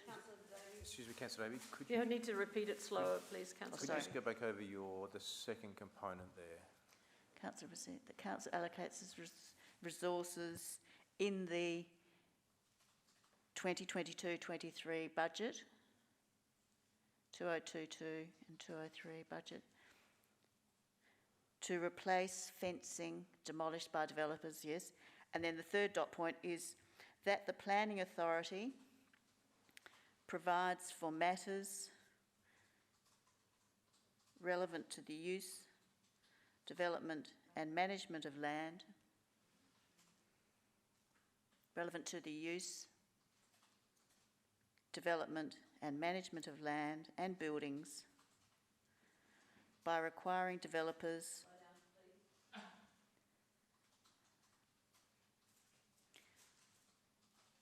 to replace fences when demolished. So, and going back to point 2, put a semicolon, put an and. Oh, it doesn't really matter. I've got the three down. Thank you very much. I'm sorry I didn't get that to you earlier.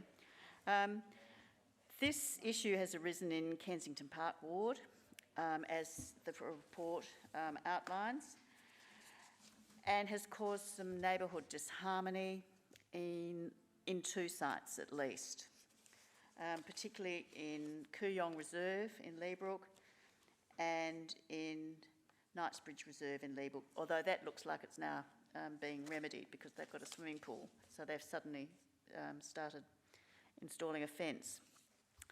There seems to be overlap between requirements under the Local Government Act, which is at section 221, which requires that that community land, that is our reserves, is recognised as an important component of the urban environment, providing opportunities for recreation and leisure, and council needs to manage the pressures on this. So that's what the Local Government Act requires.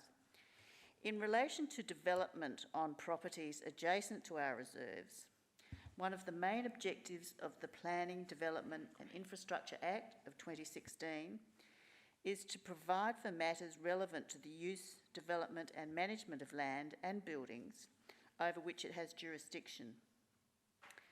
And according to the Act and its interpretation, amenity of a location or building means any quality, condition or factor that makes or continues to make the locality or building harmonious, pleasant or enjoyable.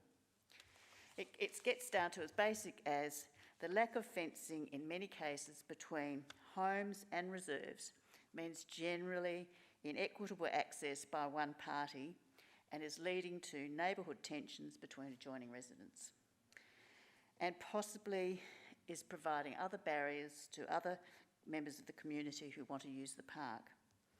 So the intent of this motion is to prevent this, because I keep being told that what we've got is developers are just demolishing the fences when they demolish their homes. 1 minute to go. And they're not building a fence or being required to build a fence. We need to bear the cost of putting the fence back. So that's why I've asked for this allocation in the budget to at least replace the fencing that we've got in the couple of situations that are causing problems.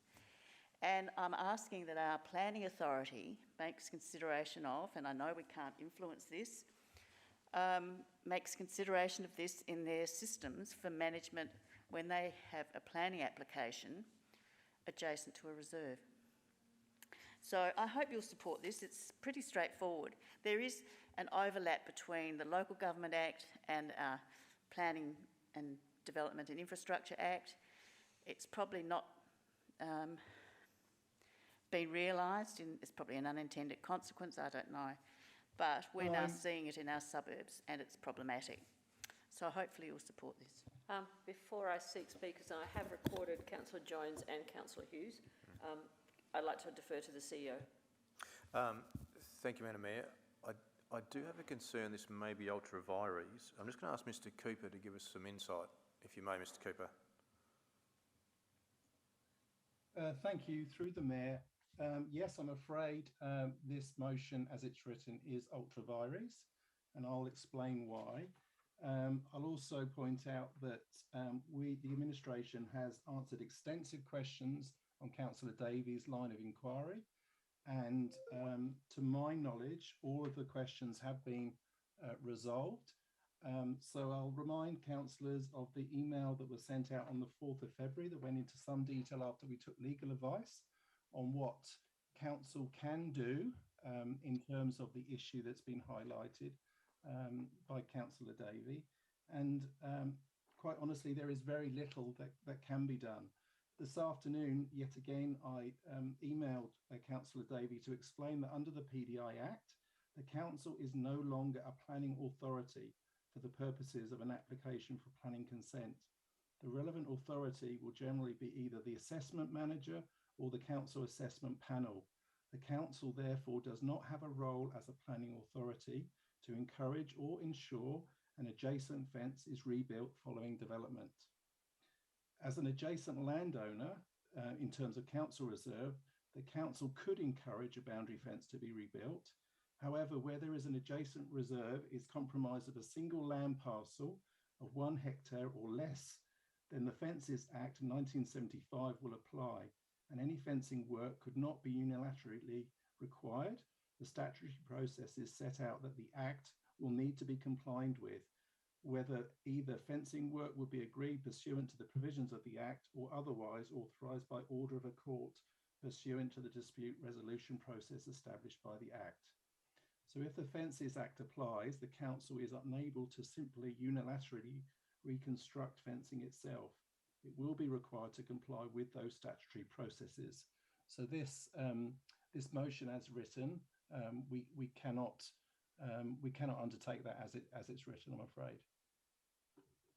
I'm to understand that I can't accept beyond the first point of the motion. I'm just asking, Councillor Davey. Through Madam Mayor, could I just clarify, Mr Cooper, through Madam Mayor? Yes. Is it so if we break the motion into three parts, there's the original one and then the second and third points, which components are ultra vires in your opinion? Yes, certainly through the Mayor, part 3, that the Planning Authority provides for matter relevant to the use of development of land and building by requiring developers to replace fences when demolished cannot be performed by council. The second point about council allocating resources in the draft budget to replace fencing demolished by developers between homes and council reserves. Again, we can't do that without a specific agreement with the landowners. That's what we can't unilaterally do. So again, we're being asked to provide allocations in the budget for something that we can't do, or we can't do without their permission. So it's very difficult to quantify that. The first point obviously is fine. That's what I originally understood. Thank you for clarifying, Mr Cooper. Based on that then, can I make a comment? Yes. While I think we're being bluffed by the ultra vires stuff about the Planning Authority, I'm happy to remove Point of order, Madam Mayor. That's my opinion. That's my opinion and my reading of the legislation. I'm happy to, based on the advice... I'm sorry, but a point of order has been called. Oh, sorry. Madam Mayor, the office has provided professional advice that's been backed up by Norman's lawyers this afternoon. It is based on sound legal advice, not purely officer's opinion. Thank you. I will I withdraw that. What's the code of conduct breach that he's referring to? Excuse me, could you just wait till you're asked to leave? Is there anything else you wish to add before I make a declaration that I support the point of order? All right, well, I do support the point of order on this matter, and without any interference from anyone else, I think we've heard from the CEO that we have had legal advice on this. The advice has been provided through our governance officer, our person in charge of planning and governance, and I think that should be accepted. And I'm happy to withdraw on that basis.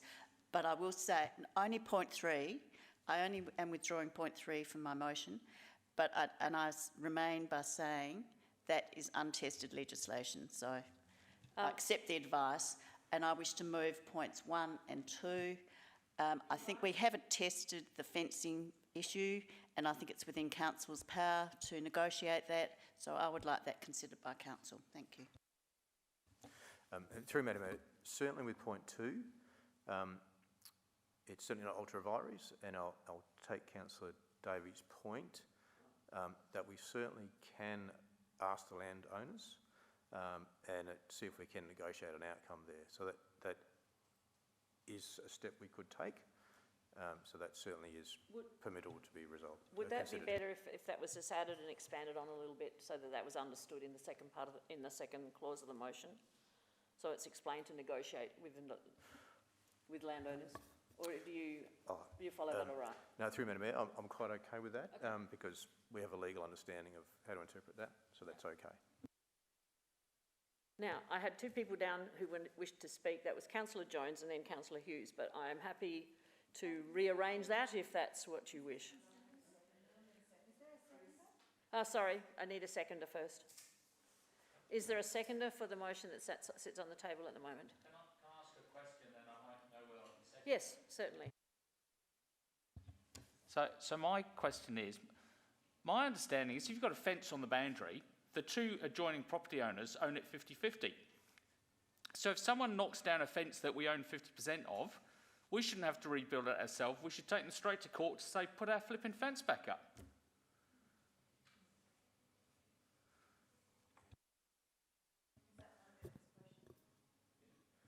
Yeah, so through you...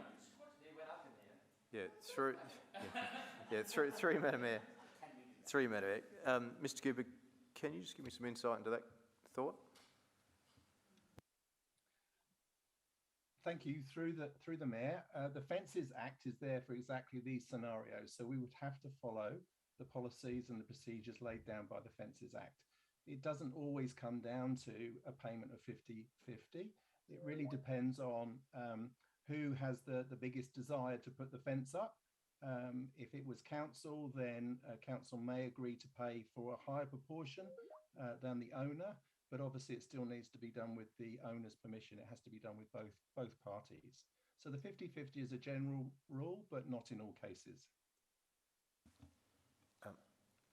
Madam Mayor, can I just clarify, Mr. Cooper, if there was a fence in place between a council reserve and a private property, and it was knocked down by the property owner, would we have grounds then to replace it and them to contribute towards that? Well, I think if you remove someone else's property, the offended party can go to court and say you need to reinstate my property. Yeah. What's your thoughts about that, Mr. Cooper? Through the mayor, if someone plans to do some work on a fence, then that party should provide a notice that they are going to perform work to that fence to the other party, so that we can agree the way forward. If an agreement can't be reached, then it has to go to the magistrate court as part of an appeal process. So we either live with that, the fact that the fence has been taken down, or if it's less than the 1 hectare, the full cost can go to us. Sorry, if that's greater than a hectare. If it's less than a hectare or 1 hectare, then it should be done on a 50-50 basis. I have two people who wish to speak, but I seek a seconder for this motion first. If I don't have a seconder, then the motion lapses. Yeah, I'll second We go it. back to the original motion. I'll second it, but reserve my right to speak. Right, Councillor Turnbull. Now, Councillor Hughes, you wish to speak. Sorry, no, I don't wish to speak. I actually have a question, because how many actual fences are we talking about? So how do we know how much money are you going to allocate in the budget? Have we gone and done an audit of all of these fences, or is it just a specific number that should be listed? I'm just confused about what this actually means for the budget. Thank you, Madam Mayor. Councillor Davey, when you were putting this together, did you have a figure in mind at all?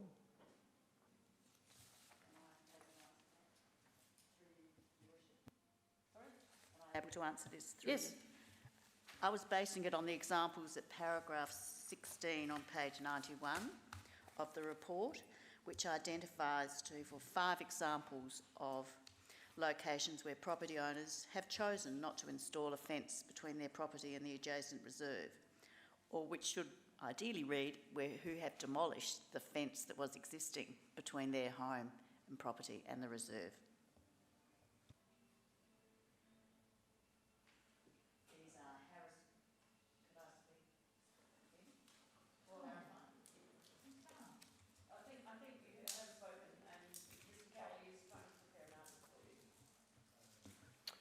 Madam Mayor,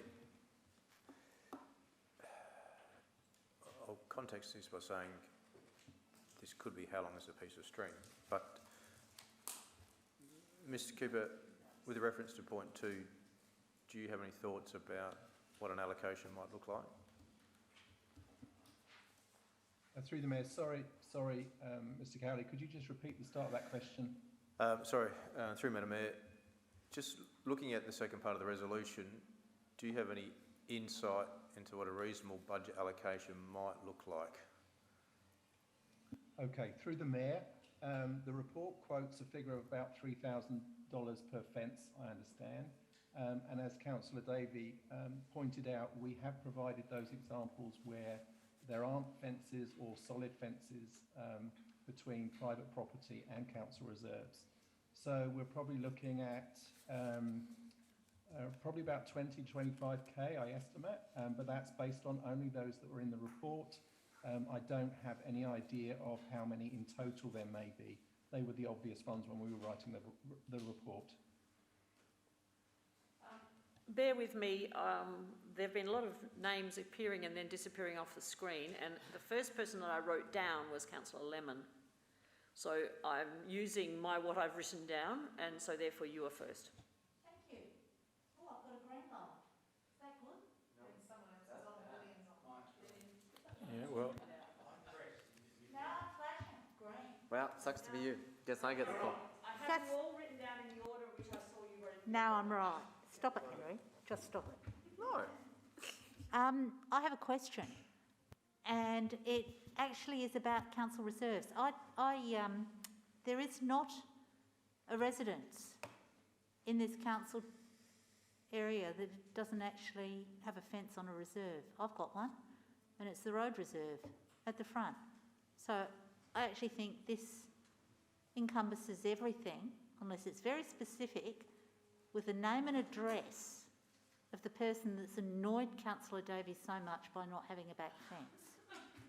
Because we're all on a reserve, and if you've got a front fence, and my front fence got demolished when my house was built, I've chosen to put one back, but I'm on a council reserve. Does this then apply to front fences? Because you don't have to have a front fence, and I don't see why you have to have a back fence.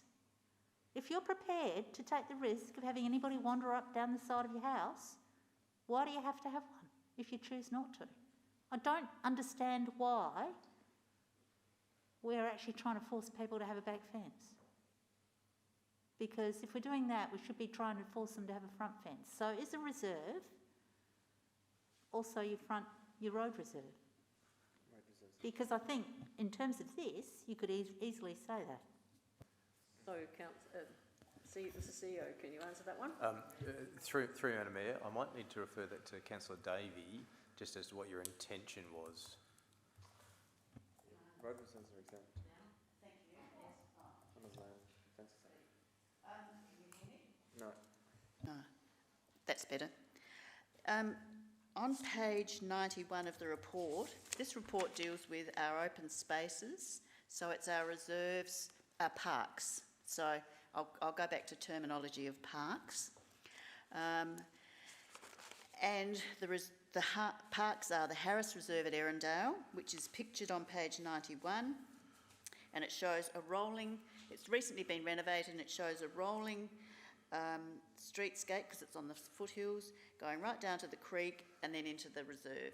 There's no fence, it's been removed to make the property look larger. There's Kooyong Reserve at Leabrook, which is the photo on page 92, and that's the one the residents are providing a huge amount of angst about, because the resident has built right up to the reserve and opens up the doors and brings out the kitchen table and half the furniture to the reserve, and impacts on the privacy of everybody else. The next one listed in paragraph 16 is Knightsbridge Reserve, Leabrook. A lovely new house has been built there. They knocked down the fence, but because they've got a swimming pool now installed, they have been required to fence it. So that one's deleted. Pepper Street Reserve, McGill, I don't know about, and Wallen Reserve, Burnside. I'm not sure if there are any problems with that. The two that are of great issue are, one's been resolved in Leabrook. The other one that I've had complaints from my locals about are Harris Reserve and Kooyong Reserve, Leabrook.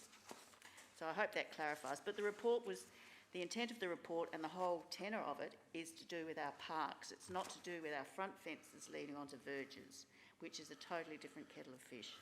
It's to do with how people from the public and those who live nearby are affected by someone who doesn't have a fence overlooking the reserve, and therefore just uses it as their back garden.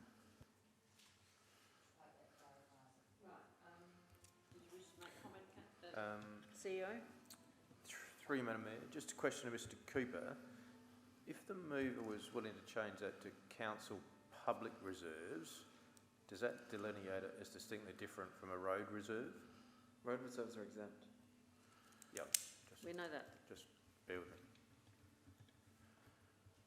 Through the Mayor, yes it would, Chris. The important thing is that local government land excludes roads or community land. So the Fences Act does not apply in respect of land adjacent to a road. So if we're just looking at those parks, then that would be helpful to clarify the intent of the motion. Right, I'm going to go back to my original list that I have written down in that order. And if you don't wish to speak, then I'll give you the opportunity to say no. And now the first one I had following Councillor Lemon was Councillor Henschke. Thank you, Madam Mayor. A question and then I'd like to speak. What type of fencing are we talking about here? A question for the administration, please. Through Madam Mayor, this is more a question for the mover. Oh, yes, okay, thank you. Question for the mover through the mayor. Oh, no? Oh, You I can't can't. ask that of No, the mover, oh, but the sorry. mover may say Oh, something later about on. it when she sums up. Thank you. Okay. So now the next Can person I I, have oh, on. sorry, can I speak now? Yes. You Yes, can speak. so what I wanted to say is, look, koalas can't climb Callabon fences, and I spoke to a resident once in Stonyfell who was really upset about general Callabon fences everywhere, because koalas can't climb over them. And so we have to be very careful here what type of fencing we're talking about. Is it just chain, is it wire and post, just to delineate the space, to stop people using the river, the creeks, etc. We certainly have to make sure we don't inhibit wildlife corridors in this situation, and also the idea of not having fences is actually quite nice, because sort of the amenities much nicer, and some countries or cities like Chicago don't have fences at all between houses, so and that's kind of nice too, and lots of things to think about. Thanks. Councillor Hubel, you're next on my list. Thank you, Worship. Nina Marnie, greet you all this evening. I think it was a very good point Councillor Lemon made. If I don't want a fence, I shouldn't have to have one. And look, I personally like to have a fence around my house. That's where I'm at, but I respect people's rights to not have one if they potentially don't need one. I don't agree with this motion for a couple of reasons. First of all, I think if you own a property adjacent to a reserve, you've paid a premium for that. In our market economy, I think it, puts there's a value on being adjacent to a reserve, and having improved access to that reserve is one of those benefits. I wonder, where in this, discussion comes gates, in these gates to reserves on back fences. If it's about visual access, then do we need to have, all houses separated by a Callabon fence so you can't see into people's yards? Is just a post and a wire with a gate acceptable? Because there's a post and a wire gate between my backyard and a reserve, then I can quite easily take my barbecue and table and chairs out there and very easily get into the park and do what I'm allowed to do in a park. But it's easier for me to do because I live next to the park and I've paid a market premium to have that benefit. I think there are questions unanswered with this. How many was kind of covered briefly, but the cost, the type, I just think there's too much unknown to support this motion this evening. And I think philosophically, I don't know it's the right way to be doing this. I think it's policy on the run. I think it's allocating money to the budget, not through elected member bid, through due process, but by amendments to officers' reports that really, with due respect, are dropped on us in the middle of a meeting. At least with a motion on notice, we get a chance to consider the issue, ask questions. And I suspect that, given some notice and given some commentary on this by the administration, I may feel a different way, but I'm just going on what's in my own head about this, because we just haven't had the opportunity to consider it more. So, and I think, given the point that we could be drifting into legal consequences in terms of the Fencing Act, I just think it's irresponsible too. Thank you. Next person on my list is Councillor Dawes. thank you, Mayor. Look, a question. I've got 3 more still on my list that come after this one. Okay, I had the button on, but just...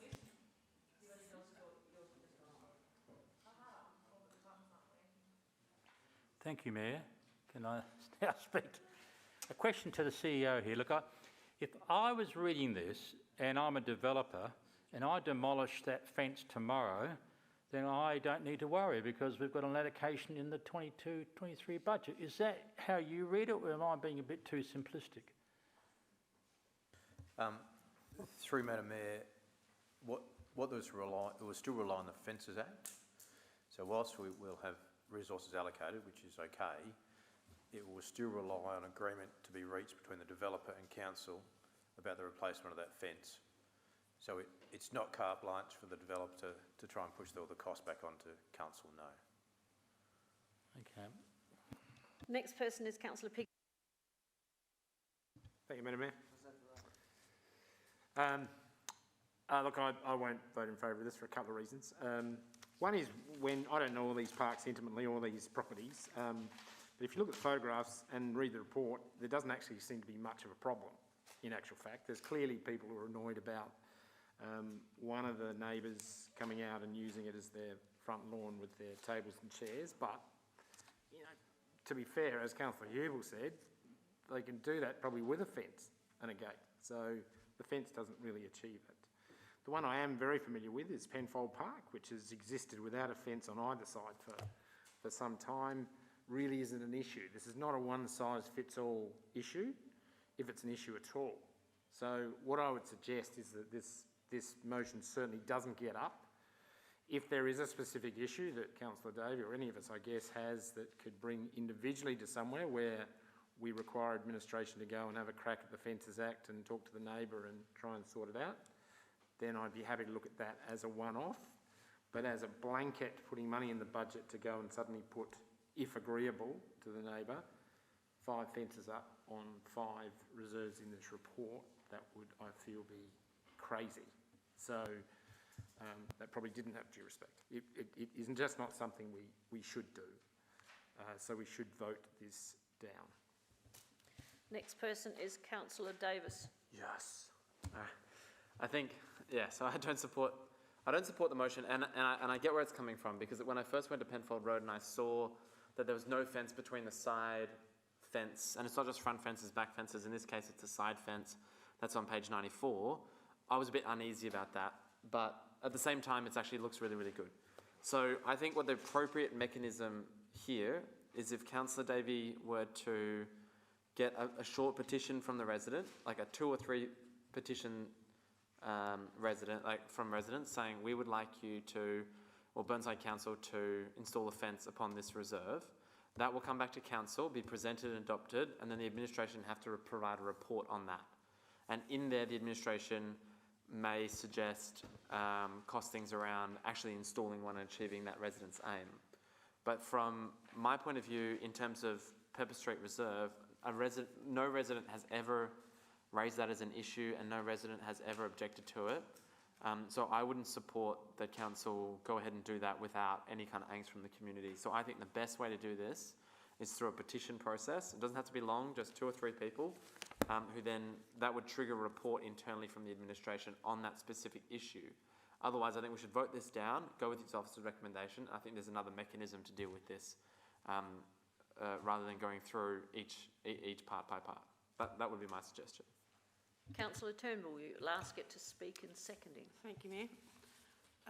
Why have a back fence between a reserve and the residents was asked?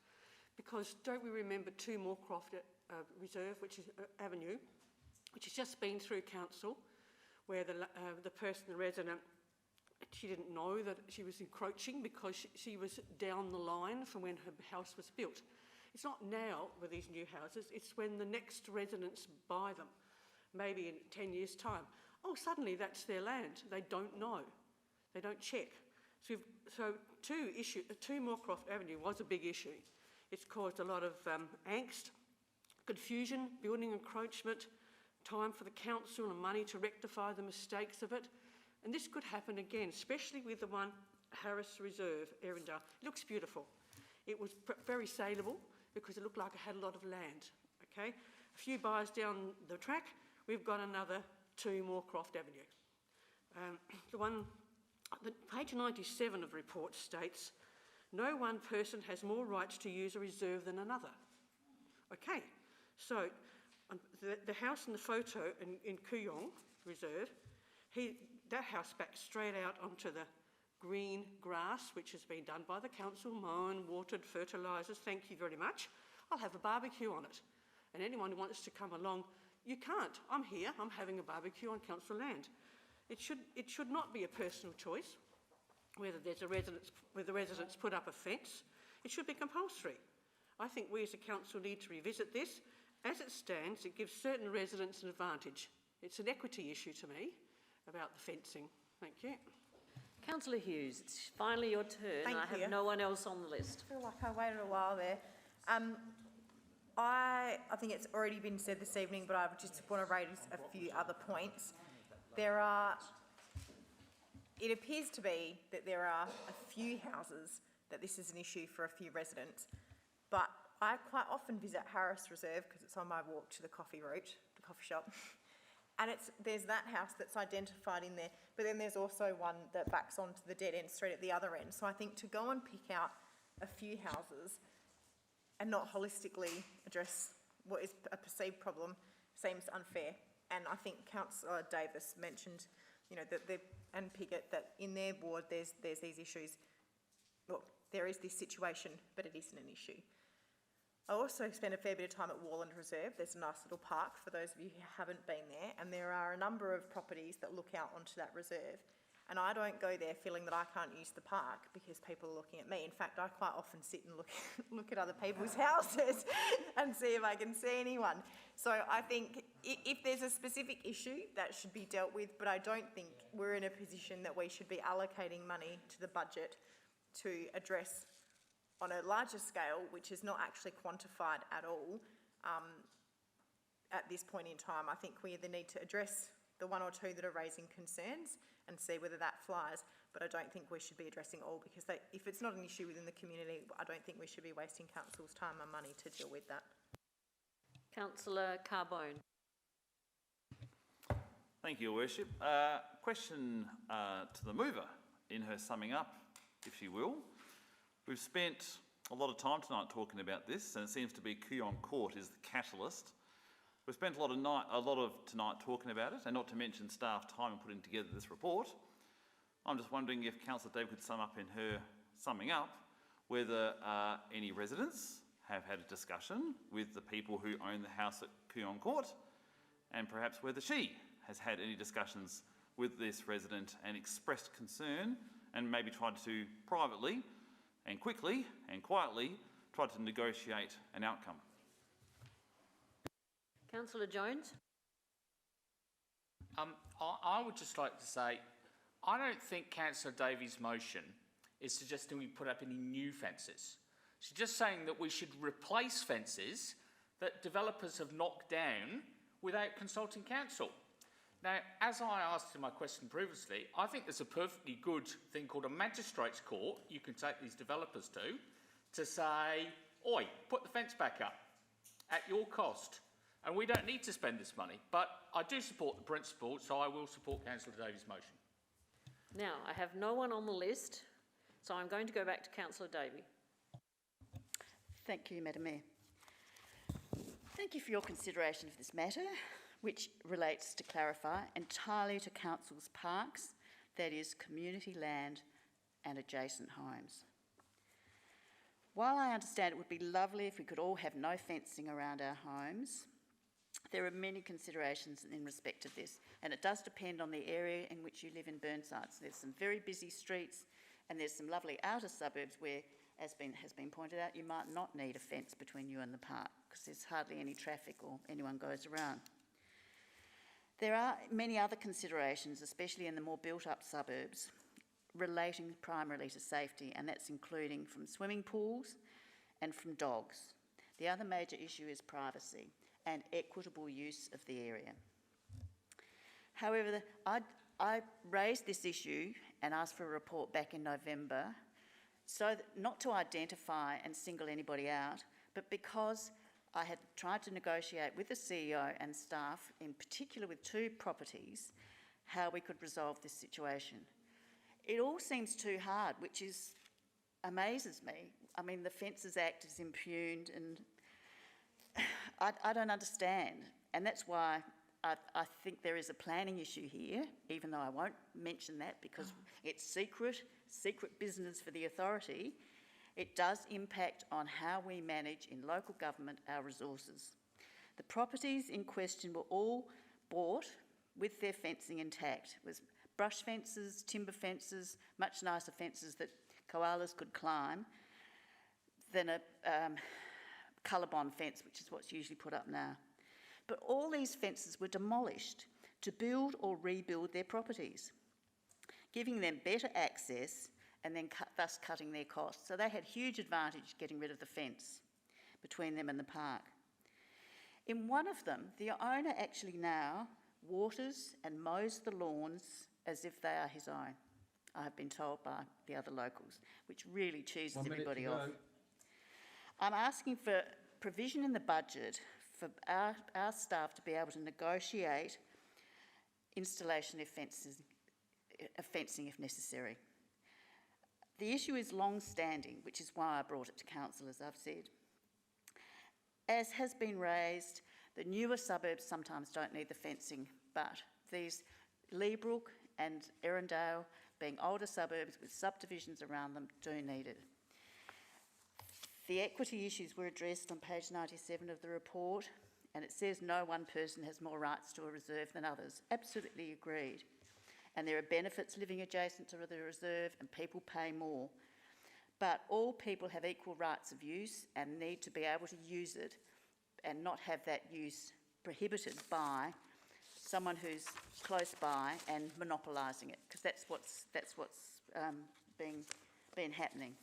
The other issue is that under the Local Government Act, the council has care and control of reserves, that is our parks, including management, and they must manage them for equitable, safe access, and under the Act, control adjacent development. So that's what I'm asking for. It hasn't been able to be managed to date. That's why I've had to bring it to council. I hope you'll support this so we can get these properties fixed with negotiations and put the angst away, because otherwise I will have to start getting petitions and bringing that to council. Thank you. Right, put the motion. Those in favour? Those against? The motion is lost. Division has been called, so those who voted in favour, please stand. It's Councillor Henschke, Davey, Turnbull and Jones. Against? Hughes, Councillor Hughes, Councillor Piggott, Councillor Davis, Councillor Lemon, Councillor Carbone, Councillor Dawes and Councillor Hubel. The motion was lost. I'm going to suggest that we actually have a break now.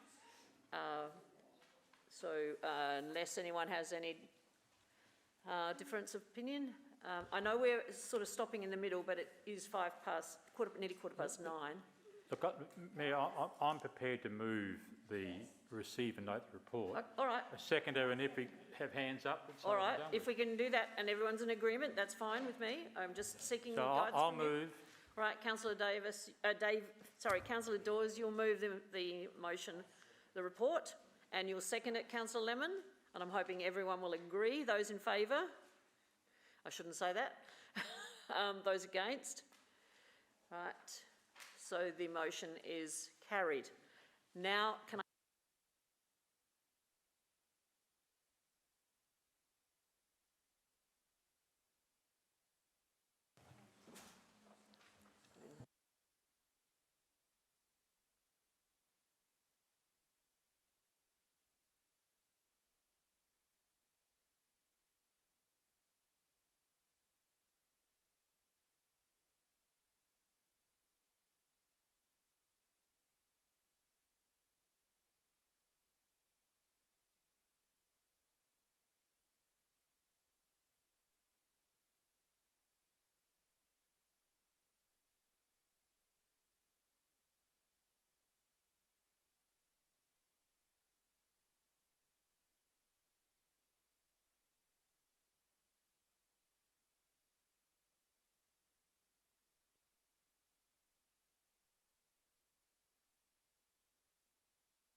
topic, that topic to Wednesday. They said, what's happening with it? I would like to start this meeting again, but it is Councillor Davey who is the floor.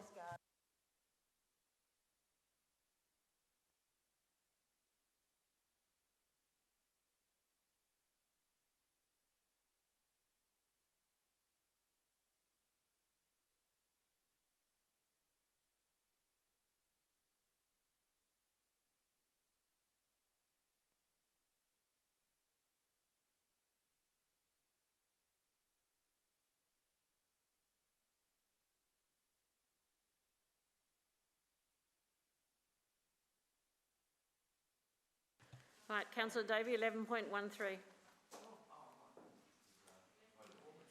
Page 142.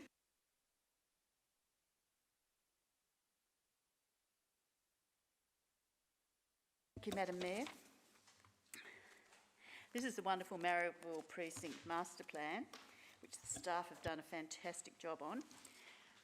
I move that Council endorses collaborating with the City of Norwood, Payneham and St Peters to deliver a Marrickville Precinct Master Plan.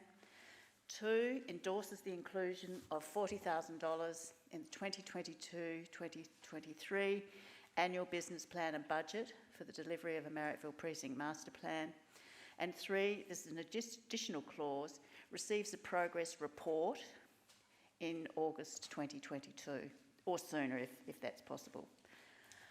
And we might almost also need a workshop.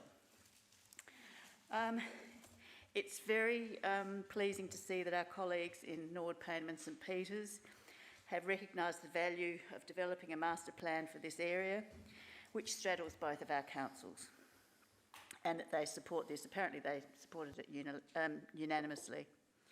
It's a fantastic opportunity to improve the business and residential amenity in the area, and even more importantly, to improve the safety and the upgrade of that high-risk junction at Kensington Road and Tusmore Avenue for pedestrians, cyclists, motorists, business and the general community.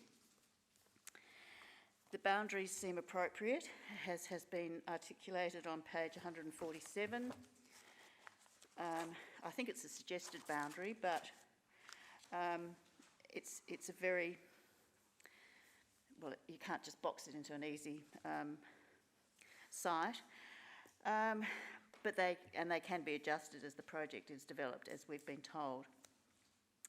There are so many benefits to be gained for this area. We need to take the opportunity to include the environmental sustainability of the area, which is a very important consideration for the whole project. So it's really a hot paved area, so it really benefit from with all the wonderful buildings there, offsets with more trees and vegetation plantings. But we've got some fabulous buildings. We've got the lovely old Marrickville pub, the Regal Theatre, the lovely old bluestone building in front of Constable Hyde Memorial Garden. We've got a whole lot of little strip shops that are there.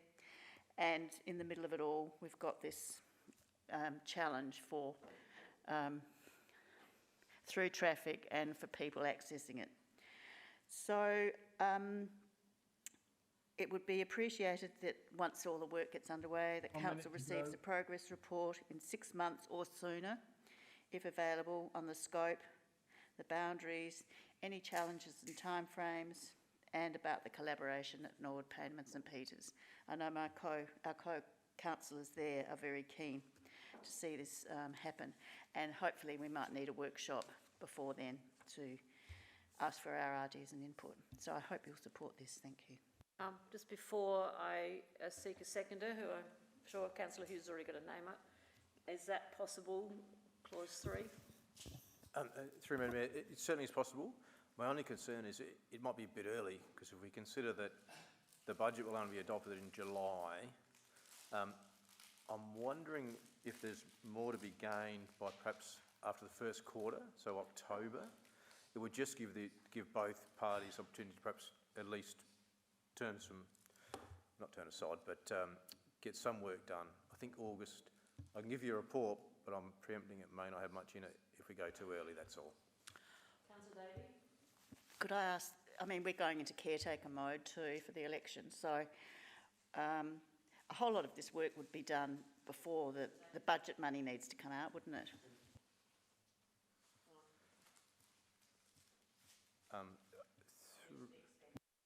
Sorry, through me, can I just clarify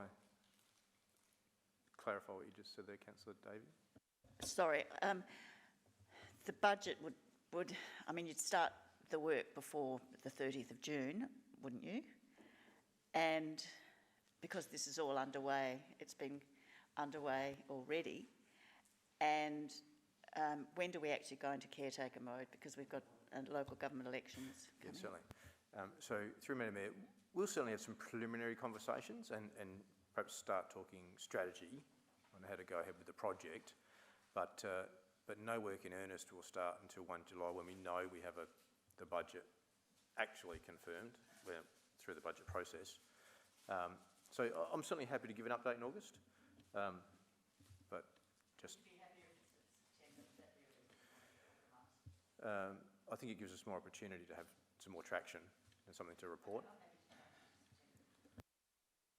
It's changed to September. I seek a seconder, and I've got Councillor Hughes's Yes, name on I'm my happy list. to second this. I don't wish to add anything else. Councillor Davey has spoken to it, but I did want to acknowledge the effort that she has gone to, meeting with the ward councillors from Nord, Payneham and St Peters over the break. She's done a really good job to make sure that it got through with Nord, Payneham and St Peters, so well done, and thank you, Councillor Davey. Councillor Hubel. Thank you, Your Worship. I was actually, I pressed my button to second this. I think this is a great idea, but I don't really have anything to add to the debate, so I'll stop talking. Thank you.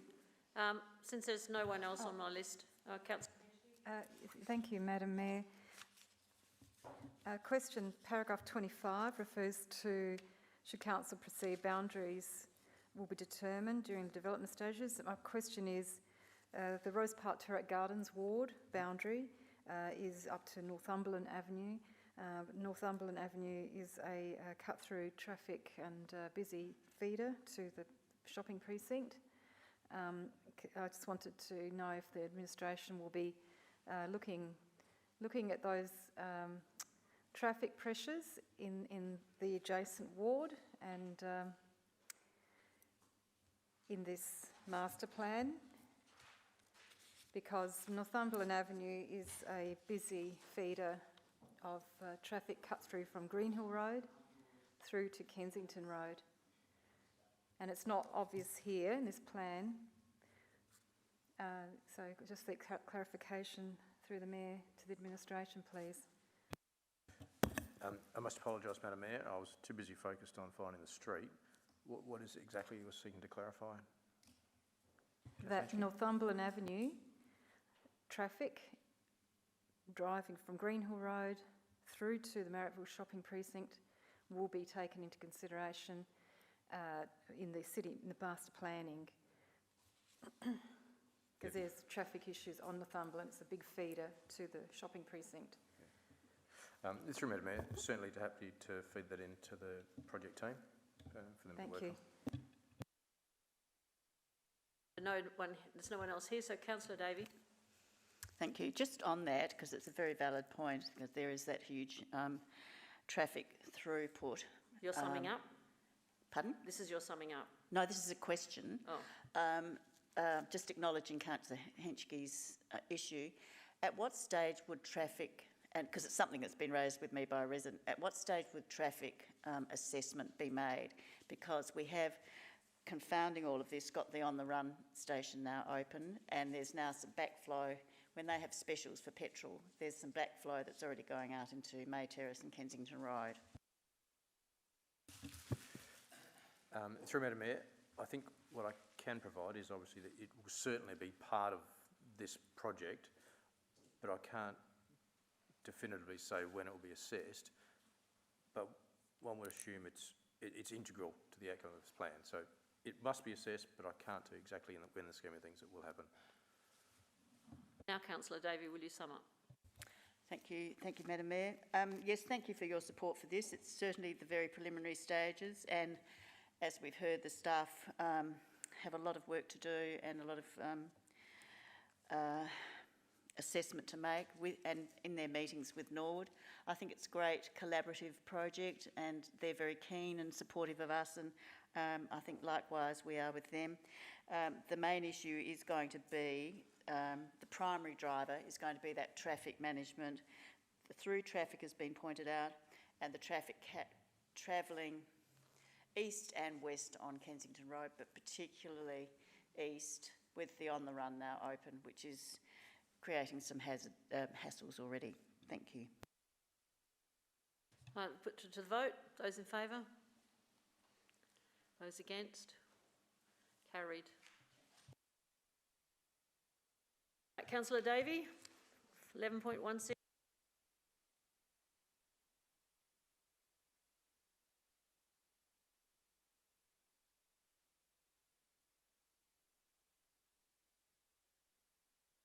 Thank you, Madam Mayor. I'm happy to move in accordance with the recommendation.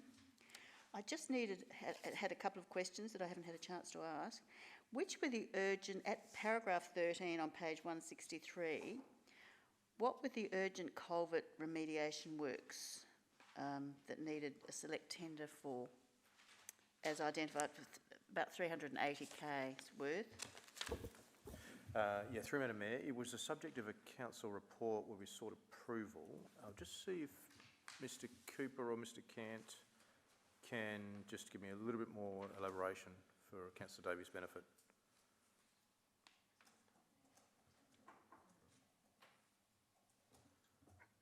Your Worship, and thank you, Mr Kelly. That is correct. Council received a full report on these culvert works and approved the works to be undertaken. The dispensation was required to ensure that the contractor that we engaged to assist us with the initial planning work proceeded with the work in a timely manner to ensure that we did it with priority. If I may, Madam Mayor, perhaps if I furnish Councillor Davey with the report following the meeting, it will just clarify the particular culverts we're talking about. Oh, so it's still going out to tender, is it? Because that was the reason it was confidential, as I understood it. Sorry, Mr Cant, can you just clarify that for me?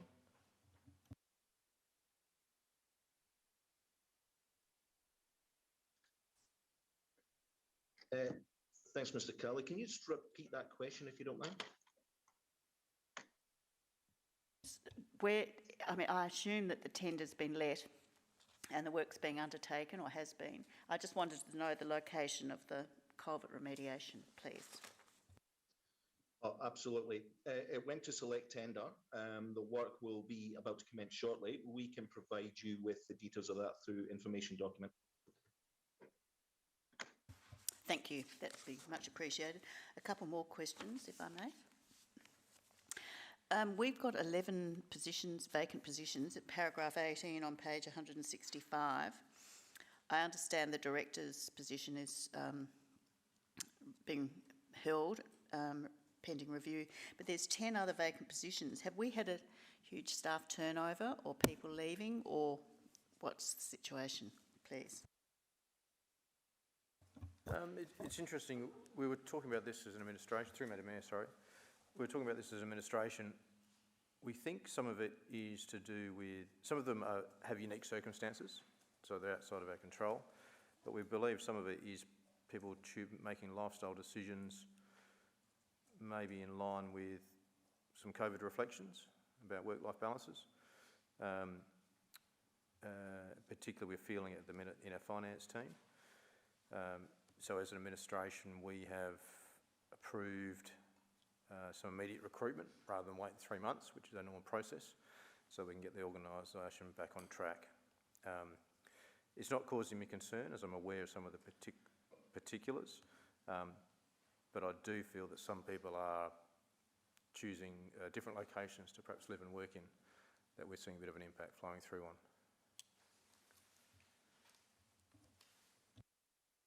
And finally, one last one. In relation to the Regal Theatre, paragraph 25 on page 166, we're undergoing consultation, and I just wondered when we would have a workshop on that.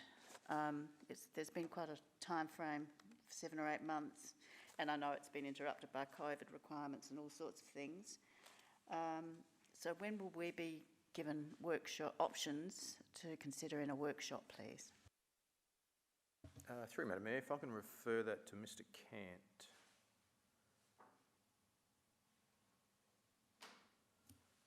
Through your worship, Ms. Kelly, Council previously did workshop this matter and developed a set criteria for information that needed to be achieved through the master plan, which was then endorsed by Council last time it was considered.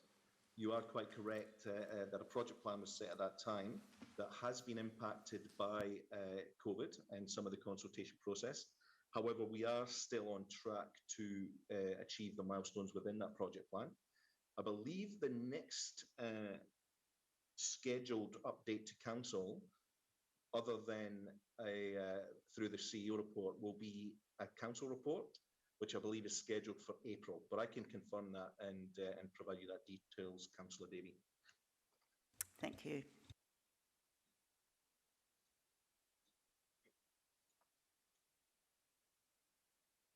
Your writing there, it was very pleasing to see the Fringe came to the Regal on last weekend.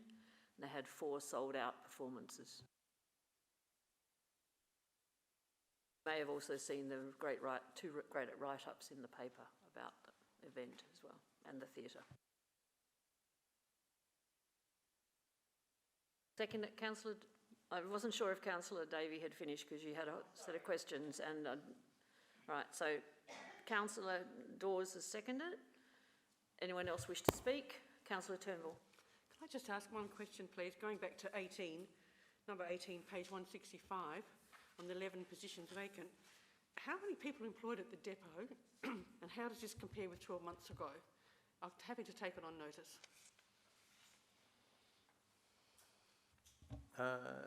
Through Madam Mayor, I think Mr. Cant probably will have the employee numbers handy.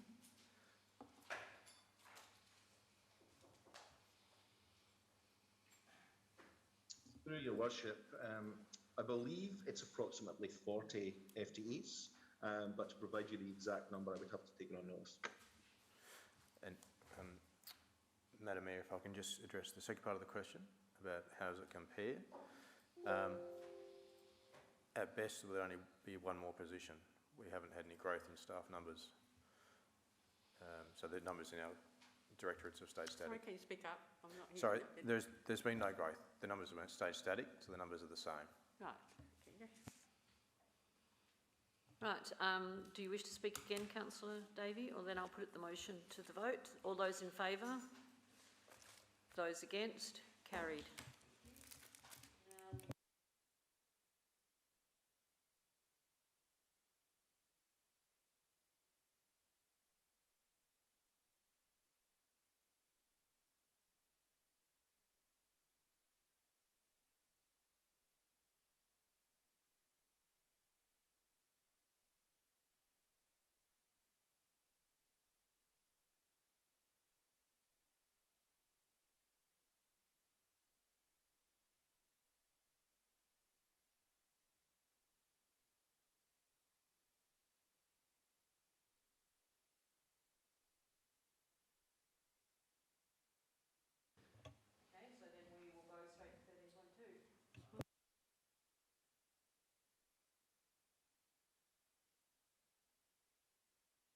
Sorry, I didn't hear what you said then. Did we do item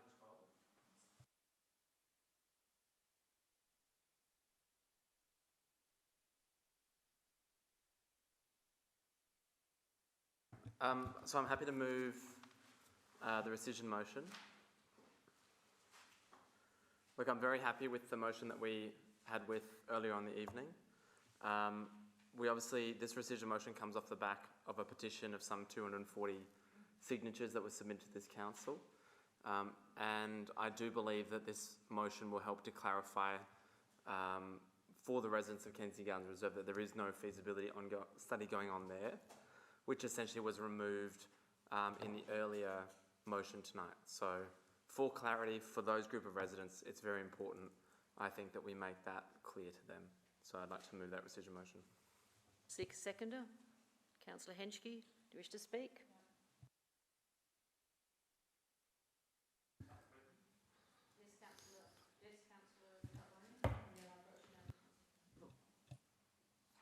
Could this, question to the CEO, could this cause, in your opinion, further confusion? Because I know what's going to happen tomorrow, and that is all the residents will be told that, you know, it won't be going ahead in KGR. Now, we've got this independent review commissioned, and there is a likelihood that KGR will be again in the shortlist. So is that only going to create further angst by on again, off again, on again, off again with KGR? Through Madam Mayor, I think at this point in time, considering that we are only talking about feasibility studies, that regardless of the outcome of this motion, I'm not concerned about how it would impact the process going forward that we resolved at 13.5. I believe the process will go ahead unimpeded by the outcome of this, whether this gets up or not. Because we are only talking about a feasibility study. We're not saying in this motion to or not to place a wheel park potentially in this location. We're only talking about a feasibility study.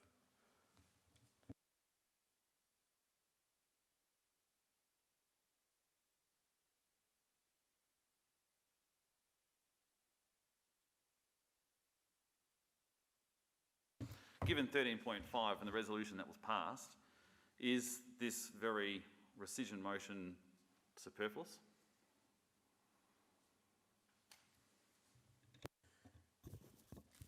Through Madam Mayor, in the context of how I'm going to implement 13.5, it won't impact that, but I'm sure the mover has a reason for trying to achieve this outcome, which perhaps I can't comment on.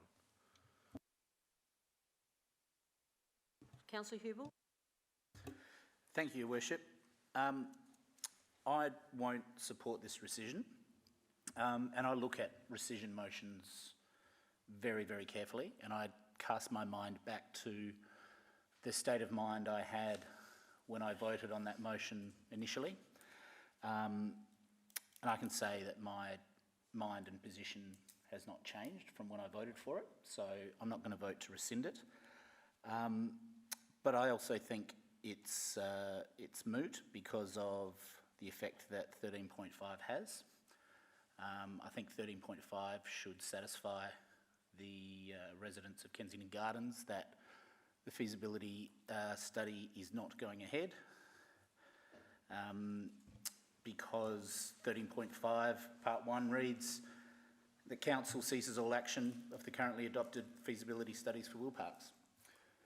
So I think rescinding is a really big deal, and I don't see that I personally have changed my position on this, so I won't be voting to rescind. I don't have any other names on the screen here, so I shall, Councillor Hughes. Sorry, I will just speak briefly. Similar to Councillor Hubel, I think what we've moved this evening in terms of 13.5 aims to stop the feasibility studies until we actually come back with a plan.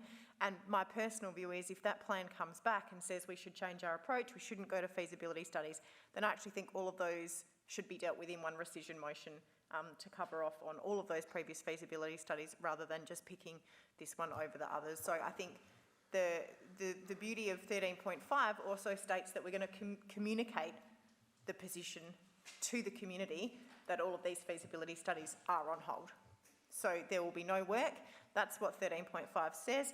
So I think until we actually get a plan, let's get a plan and then actually make a decision about how we deal with motions that are currently on the table. But as far as I'm concerned, 13.5 puts all of those things on hold until we make a plan, and then I'm happy to deal with them as we need. But I don't think we need to be dealing with rescission motions given that earlier decision that we've made as an elected body.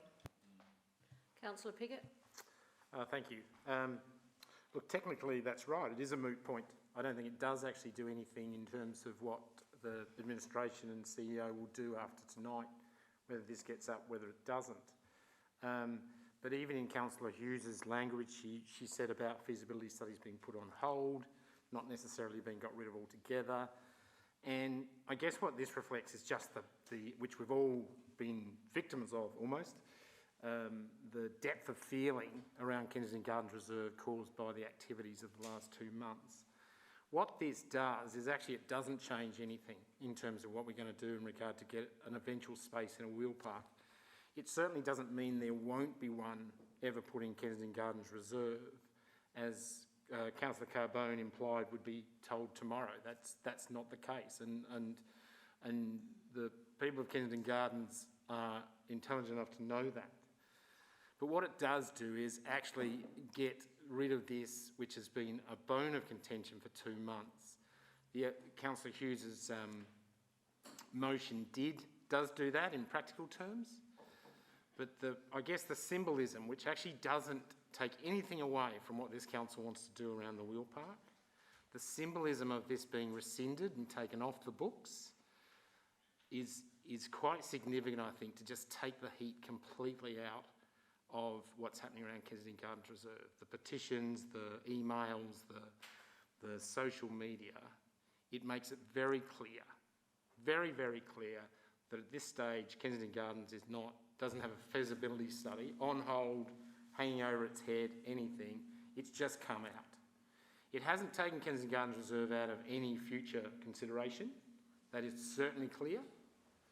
But what it does do is give it clear indication, clear message that it's off the books. That's all that's happening. It is moot, but it is quite significant to the people around Kensington Gardens Reserve. And I think in that manner, council would be well served to actually rescind it and get it off the books. It doesn't stop it coming back on the books at any time. However, at this point, it would mean that Kensington Gardens Reserve has come back out and ranks everything evenly with everything else when the consultant does their work. Is there anyone else who wishes to speak? Yes, You know, I would support this if Kensington Park was included and the Civic Centre car park was included, but in the one motion, not one at a time. So if we want to do it next meeting, I'm happy to look at it. But technically, that's right, it's a moot point. That is exactly the words that Councillor Pickett used. So it would make more sense to me, because at the moment I'm seeing ceases all action of feasibility studies. We have just said that. But if you want to be absolutely certain and take it off the agenda, I'll be happy if all three were included. But I will wait till the next meeting for that to occur. So I'll be voting against it for that reason. Is there anyone else who wishes to speak? Then I'll go back to Councillor Davis. I think, so this rescission motion has been on our books. Councillor Davis, the mask stays on. Oh, sorry. This rescission motion has been on the books now for 2 months. It's not tied to the others. So for you then to hold a gun to my head saying, well, the other two aren't in it because 2 months ago I didn't run rescission motions on motions that weren't actually put to the chamber yet, is a bit much. At the next council meeting, I'll run rescission motions for Kensington Park and any other feasibility study that we've passed. If you want a reset, and that's what everybody talked about in this council before, if you want a reset on this debate, to take a step backwards and look at this holistically, then we need to go through and rescind these feasibility studies, including Kensington Park as well. That way we can have a look at one approach. And then when residents ask, what are we doing? Then there is one approach. Help me make this clear. All right? Help me with my residents to make this clear. I have a very large email base and I email them regularly, and I'll be going out to them saying exactly with the motion that we debated earlier on tonight. And that will be expressed to them, and I'm very much in touch with that community, I can tell you what. So there won't be any misunderstanding from that community perspective, and if not, I will be there to answer those questions. But if you want to, I'm not just picking one out here, right? This has been on the books for a very long time. So if you want to if this council wants to take a step to start healing this process, this is actually a really important motion that we move this. Because essentially, like you've said, you've got Kensington Park, you've got these other reserves. Well, are they, because there has been feasibility study there, are we starting this process from a corrupt position?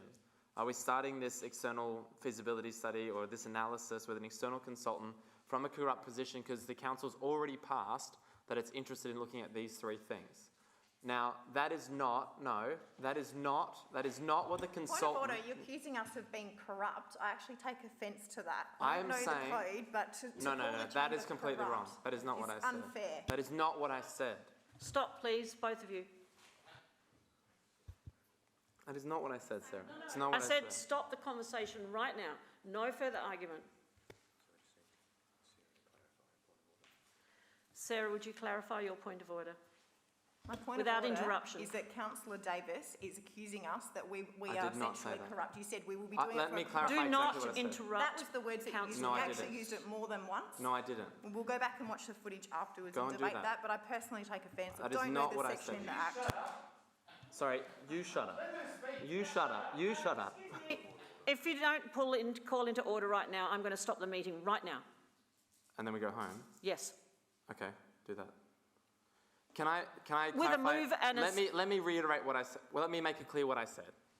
What I said... No, I'm still dealing with a point of order, and Councillor Hughes has had the opportunity, except she's been interrupted twice by you in her attempt to explain her point of order.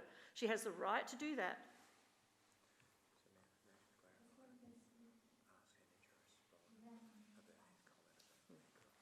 Now, Councillor Davis, will you comment on your the use of that word corrupt? What I said... Thank you, Worship. What I said was that there is a very, very angry community who are already very activated about this particular issue. They are already accusing the administration of playing games and not doing this correctly. And there's already been complaints here. What this motion will do is alleviate that concern, and it will remove any allegation of that nature, which is not the case, and which I've told residents. So what I'm seeking to do is this will clarify the position for a very, very activated and angry group of our community, reset it into a level playing field. Sorry, Councillor Davis, you haven't actually argued for the reason Councillor Hughes asked you to explain why you use the word corrupt and a corrupted decision making. Because our residents are claiming that members of staff are corrupted in this process. They have lodged codes of conduct, or they've raised complaints with the administration. And what I'm saying is this will be a fresh start for those residents so that they can readjust to this as a new central and overtaken approach. I did not say at all ever that anyone here was corrupt or that anyone in the administration was corrupt. I said that this will alleviate any concern and it will reduce those allegations in future. So never did I ever accuse anyone here in the City of Burnside Council of being corrupt.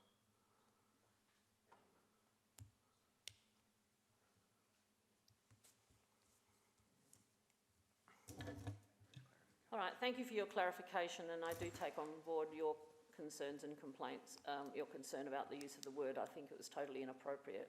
However, I'm not going to issue this as a point of order. If we want to start this process from a position of strength, which is what we should have done previously in December, this is a key point to doing that.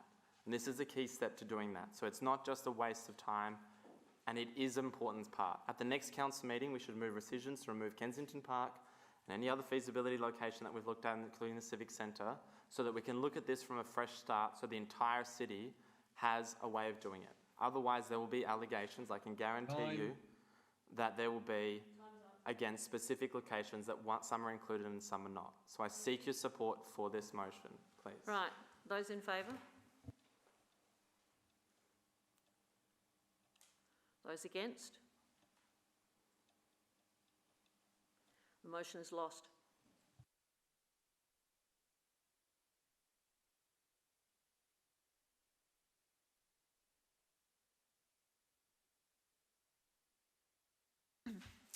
Thank you, Mayor. I move this motion that a report be brought to Council by end of April 2022 which in consultation with East Waste addresses the costs, benefits and implications of the following altered waste services for consideration in the 2022-2023 annual budget.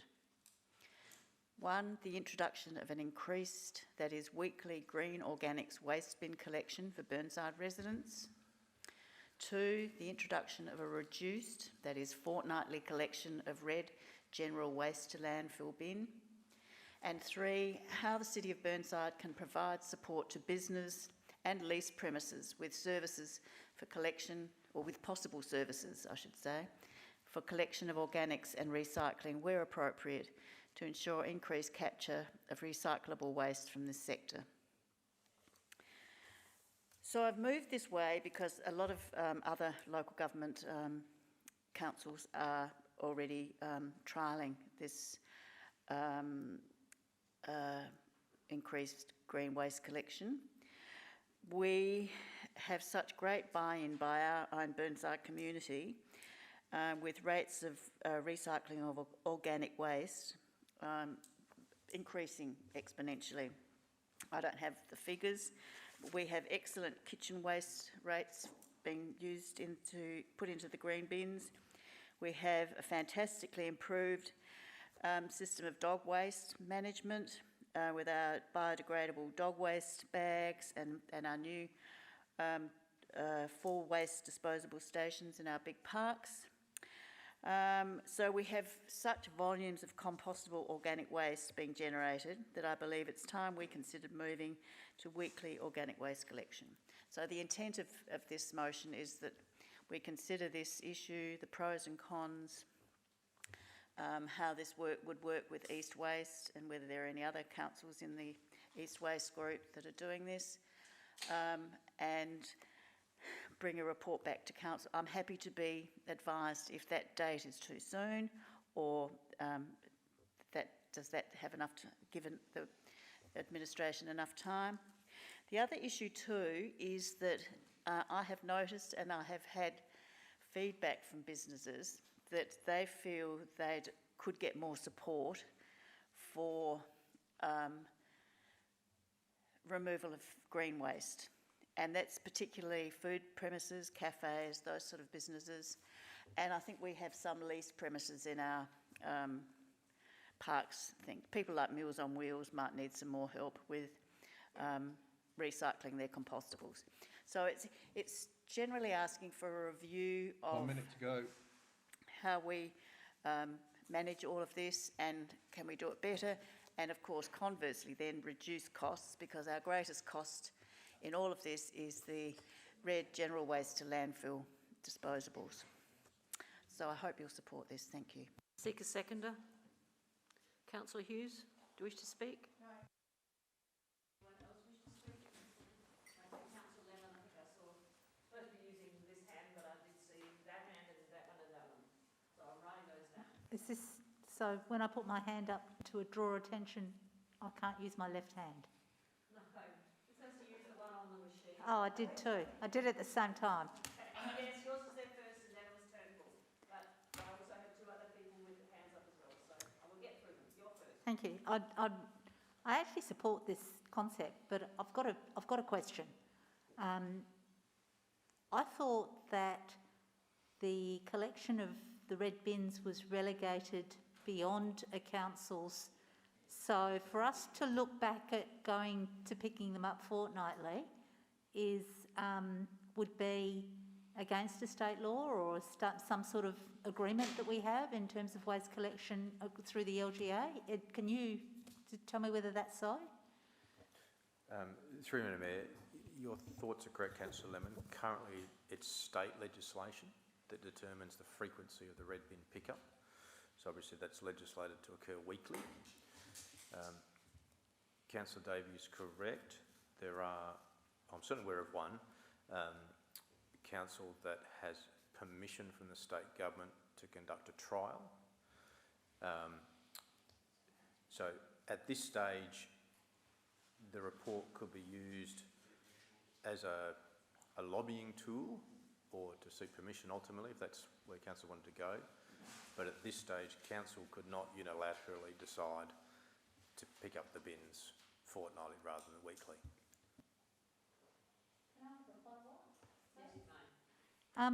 So does that make this motion moot?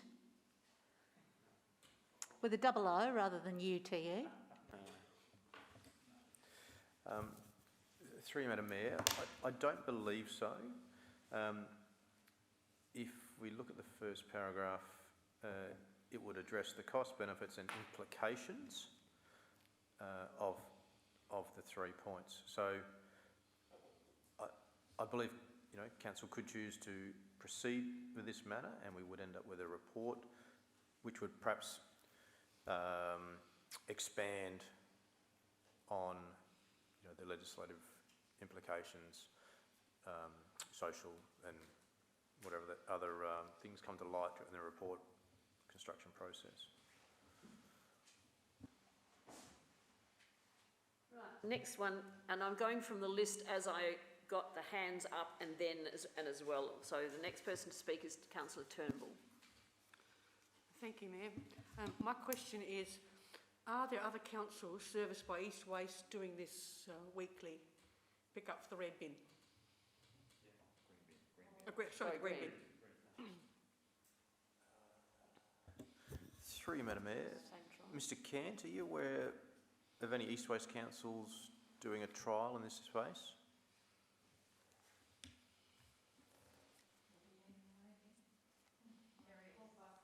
Through your worship, I don't believe so. We'd have to take it on notice to absolutely confirm, but I don't believe so. I believe the council that did or is trialling it was Civic Holdfast, but we would have to confirm that. Okay. Next is Councillor Dawes. Thank you, Mayor. This all depends, I do believe, on how many people live in the house. So if you have a family of 5, I would say to you at this stage they wouldn't be able to have a fortnightly collection. They wouldn't agree to that. However, for me, I could. So what I'm going to throw into the mix, and I wouldn't mind Councillor David listening to this, is whether you can have a choice. I don't know whether East Waste can do this, but you could have a weekly green or a fortnightly red, because unfortunately we're not all living by ourselves or just with our partners, and therefore our waste, whether it's recyclable or not, changes dramatically from household to household. So if you offer a choice, and it might be for 3 or 4 years before we get to what we really want, is what Councillor Davies got in her motion, then perhaps that might be the way to do it. So I'm looking for a little bit of flexibility here as to whether you have one or the other, or both, if it works out for you. Whether East Waste can do that with their trucks, etc., is another matter. It might be a bit too difficult, but I'd like to throw that into the mix. Councillor Jones. Sorry, my question was the same as Councillor Lemons. Councillor Davis. Yeah, I absolutely see benefit in this. My understanding is that there's no prohibition on us increasing the amount of green bin collection, is there? So potentially what this report will come back and say is that the City of Burnside Council and all of its residents could reduce the amount of its rates by X% if they started to use their green bins on a regular basis, as we think they should. So this is going to give us some data where we can actually start to say, this actually might be have significant merit that we start collecting green bins every single week. And then I think that would put significant pressure on the state government. If it was to occur like that, we could run our own trial potentially in a particular ward. And this is something that I pitched a couple of years ago, doing in McGill or in Kensington Gardens, is why don't we trial a run of having green bins collected every week in a small suburb and then roll it out further and educate our residents. And I don't know what the amount of the saving could be, but I think if you look at the contribution to landfill and from an environmental perspective, this report will give you everything you need to know to make that case. And I think that, and essentially, there is an opt-in, opt-out method where you just don't put your bin out. And I think if you actually start saying, and we can actually encourage our residents not to put their red bin out every week, well, that's a win for us. And so that data, I mean, there is no reason why we couldn't actually start implementing the change that we want, which is a weekly green bin and a fortnightly red now, simply by character change, and the truck just goes straight past it. So I don't see that there's anything stopping us, and I believe that this report will give us the ammunition that we need to think about how we can spearhead such an approach. And I like the motion, and I think we should support it, because that data would be very helpful. Councillor Henschke. Thank you, Mayor. Does the administration have the staff resourcing? I guess that would come out of the report, implications there. There's a lot of education required here, and I noticed Whole-Face Bay Council, for example, have got quite a staff resource, waste education officers and so forth in-house. Through Madam Mayor, I think there's two parts to this. So to produce the report, we've certainly got the resources, so we'll produce that report. And you're quite correct, the report will then address any resource implications and also how it might impact on East Waste, because East Waste do an education component on our behalf as well. So we'd have to consider the impact on both organisations in the report.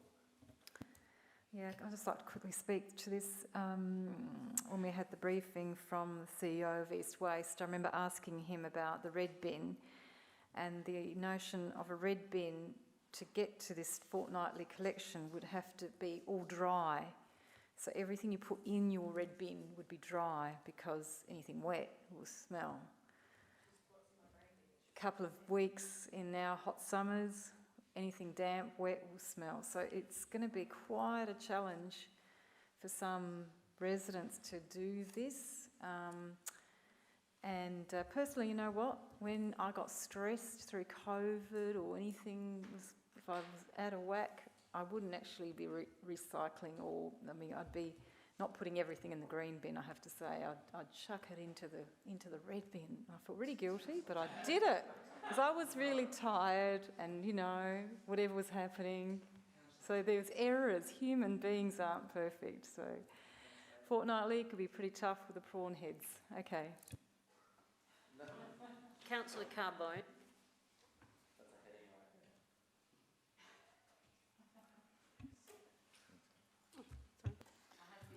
Thank you, Your Worship. Oh, Councillor Henschke, you should not be saying those things. We are encouraging our residents to do the right thing.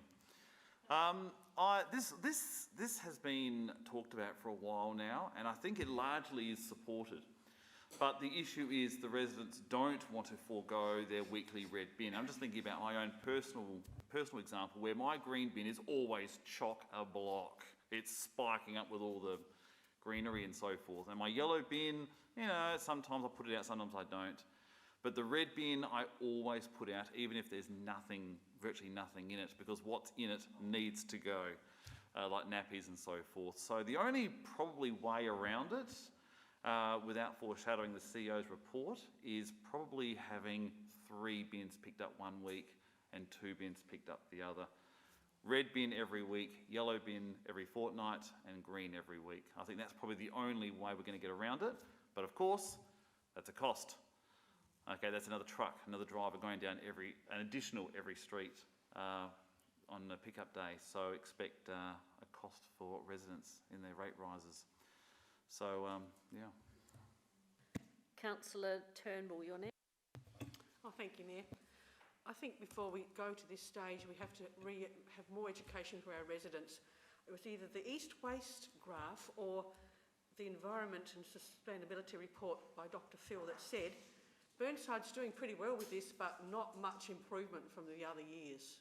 Very little improvement. So we really need an education blitz on this before we even think about it. Thank you.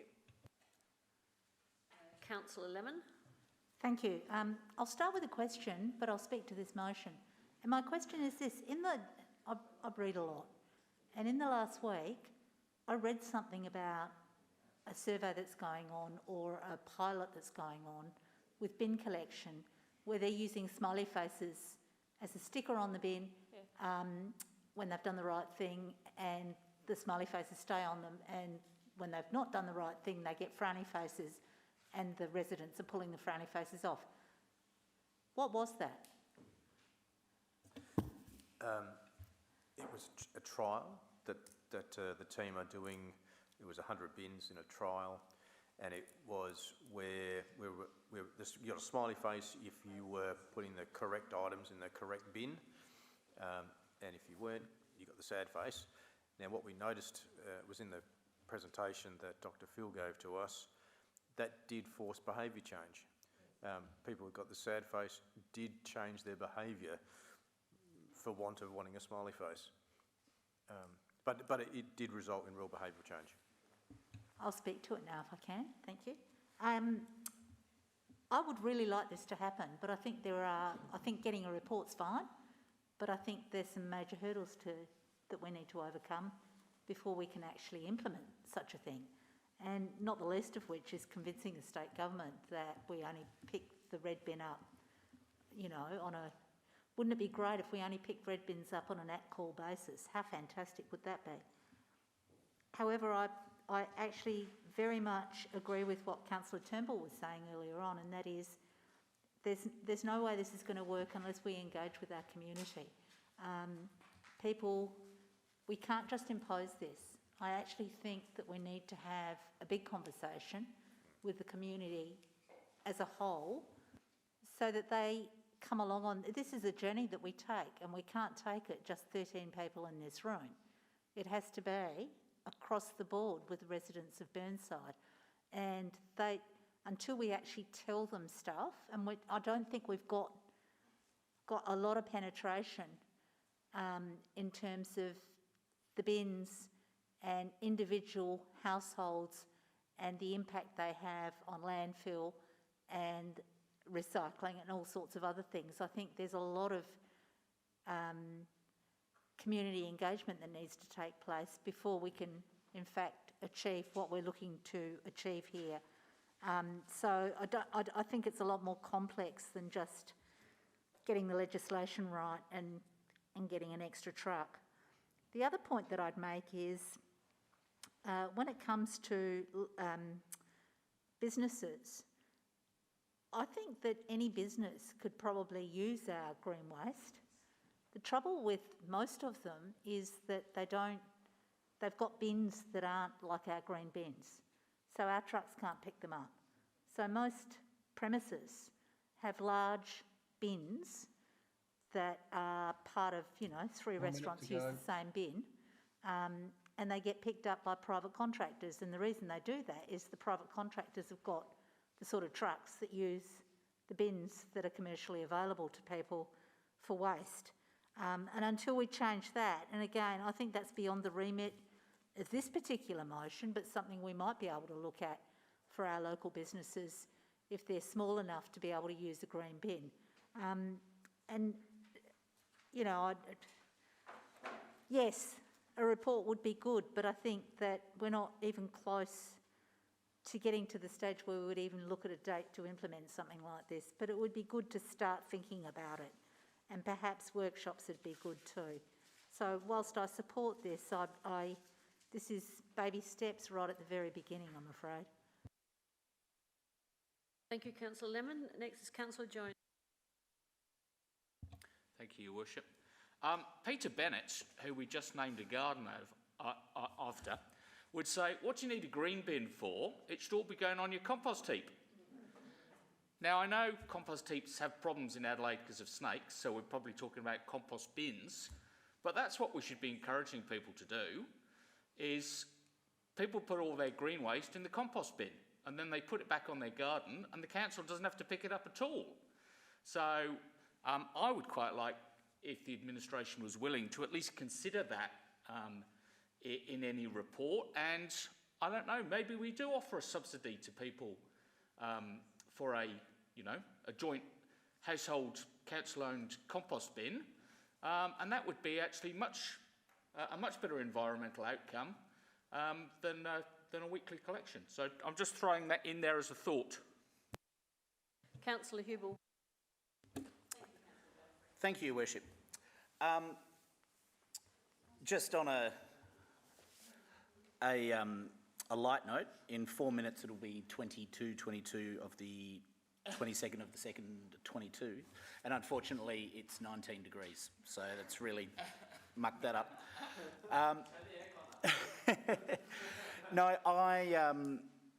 I think this is good, but I also have put a lot of stock in the considered approach that our administration's taking in this space because of our, climate change policy.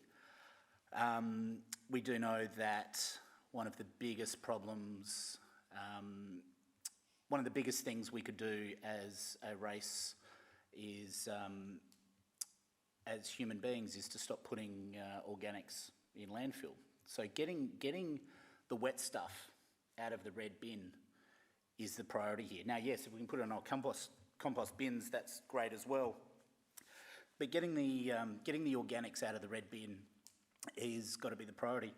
And while we've all kind of fallen into having a discussion about the sorts of things I think this report will contain, I think this is a good undertaking. I think also I do want to thank Councillor Henschke for her candour, because one of the big things here is we're talking about ideologies, and we're talking about this is the gold standard we're working towards, but what we can't lose sight of is that our residents are human beings, and a single household of a very environmentally conscious person will theoretically have nothing in their red bin, have nothing going to landfill. If we are very mindful about our purchasing and the packaging, there is very little that we need to put into the landfill bin. The different types of recycling that are available really negate things. And then we've got families with high landfill needs, such as nappies. Councillor Carbone, you brought that up earlier. So we can't fall into the trap of a one-size-fits-all, because we are all different and our situations are different. And sometimes it can be a bit tricky. Like Councillor Henschke said, sometimes we are at our wit's end. And, for example, I know that people that are having, mental health problems, for example, may find the simple task of carrying on and separating their waste just a little bit too much to bear. And I think we really need to be careful if we get to the point where we are distinguishing too much between residents that follow and don't. So anyway, it's a good thing, and my time's up. Thank you, Mayor. Yes, very quick. I thank everybody for their input. I've raised this because I've heard about it happening, and I'd like us to be leaders. I mean, we want to be leaders in our community and more broadly in our state. And I think it's our role to provide leadership to our community to do whatever we can to keep waste from landfill. Quite apart from the environmental considerations, it's much more cost effective to do that. It hits our hip pocket. All I'm asking is that we look into the feasibility of this weekly collection of compostable organics. I acknowledge all the issues that are raised about the variations of families, people with incontinence, babies' nappies, although I think there's a big push to stopping the use of disposable nappies and people actually washing them like they used to in the old days. So there's a whole range of issues there. I mean, in my household, my green bin can be really smelly if it's allowed to sit for 2 weeks. So I have to do things like, if you've had friends around and had a whole lot of prawns, I actually wrap them up and put them in the freezer so that when I put the bin out in 10 days' time, I just whack the frozen shells in there. Same with that chicken carcass you have. I mean, there's a whole lot of things you can't do because your bin sits there for 2 weeks. So I think we need to evaluate this concept, certainly engage with our community, as been said, improve their information and what the knowledge and what they can do, and of course East Waste as our waste manager. In terms of garden composting. I do that too, but it does take a long while in a garden composter to break down oyster shells and prawn shells and a chicken carcass. Also, there are cafes and small cafes and restaurants that I don't think have the opportunity to be considered in our waste collection, and I don't know if we can't improve that. They're ratepayers too. So it's just looking at all of those aspects to see how we can improve our 1 minute services to go. and manage to keep the waste out of landfill better. So hopefully you'll support this. Thanks. Thank you. Those in favour? Those against? Carried.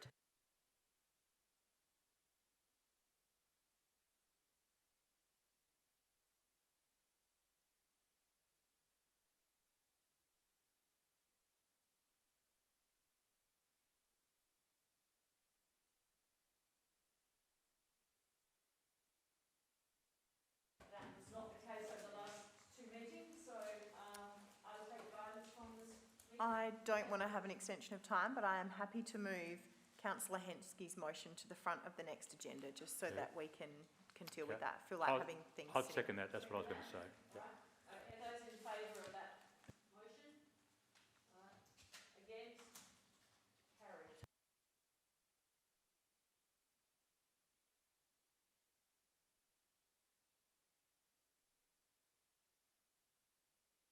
Thank you for your attendance, and thank you to those who are at home.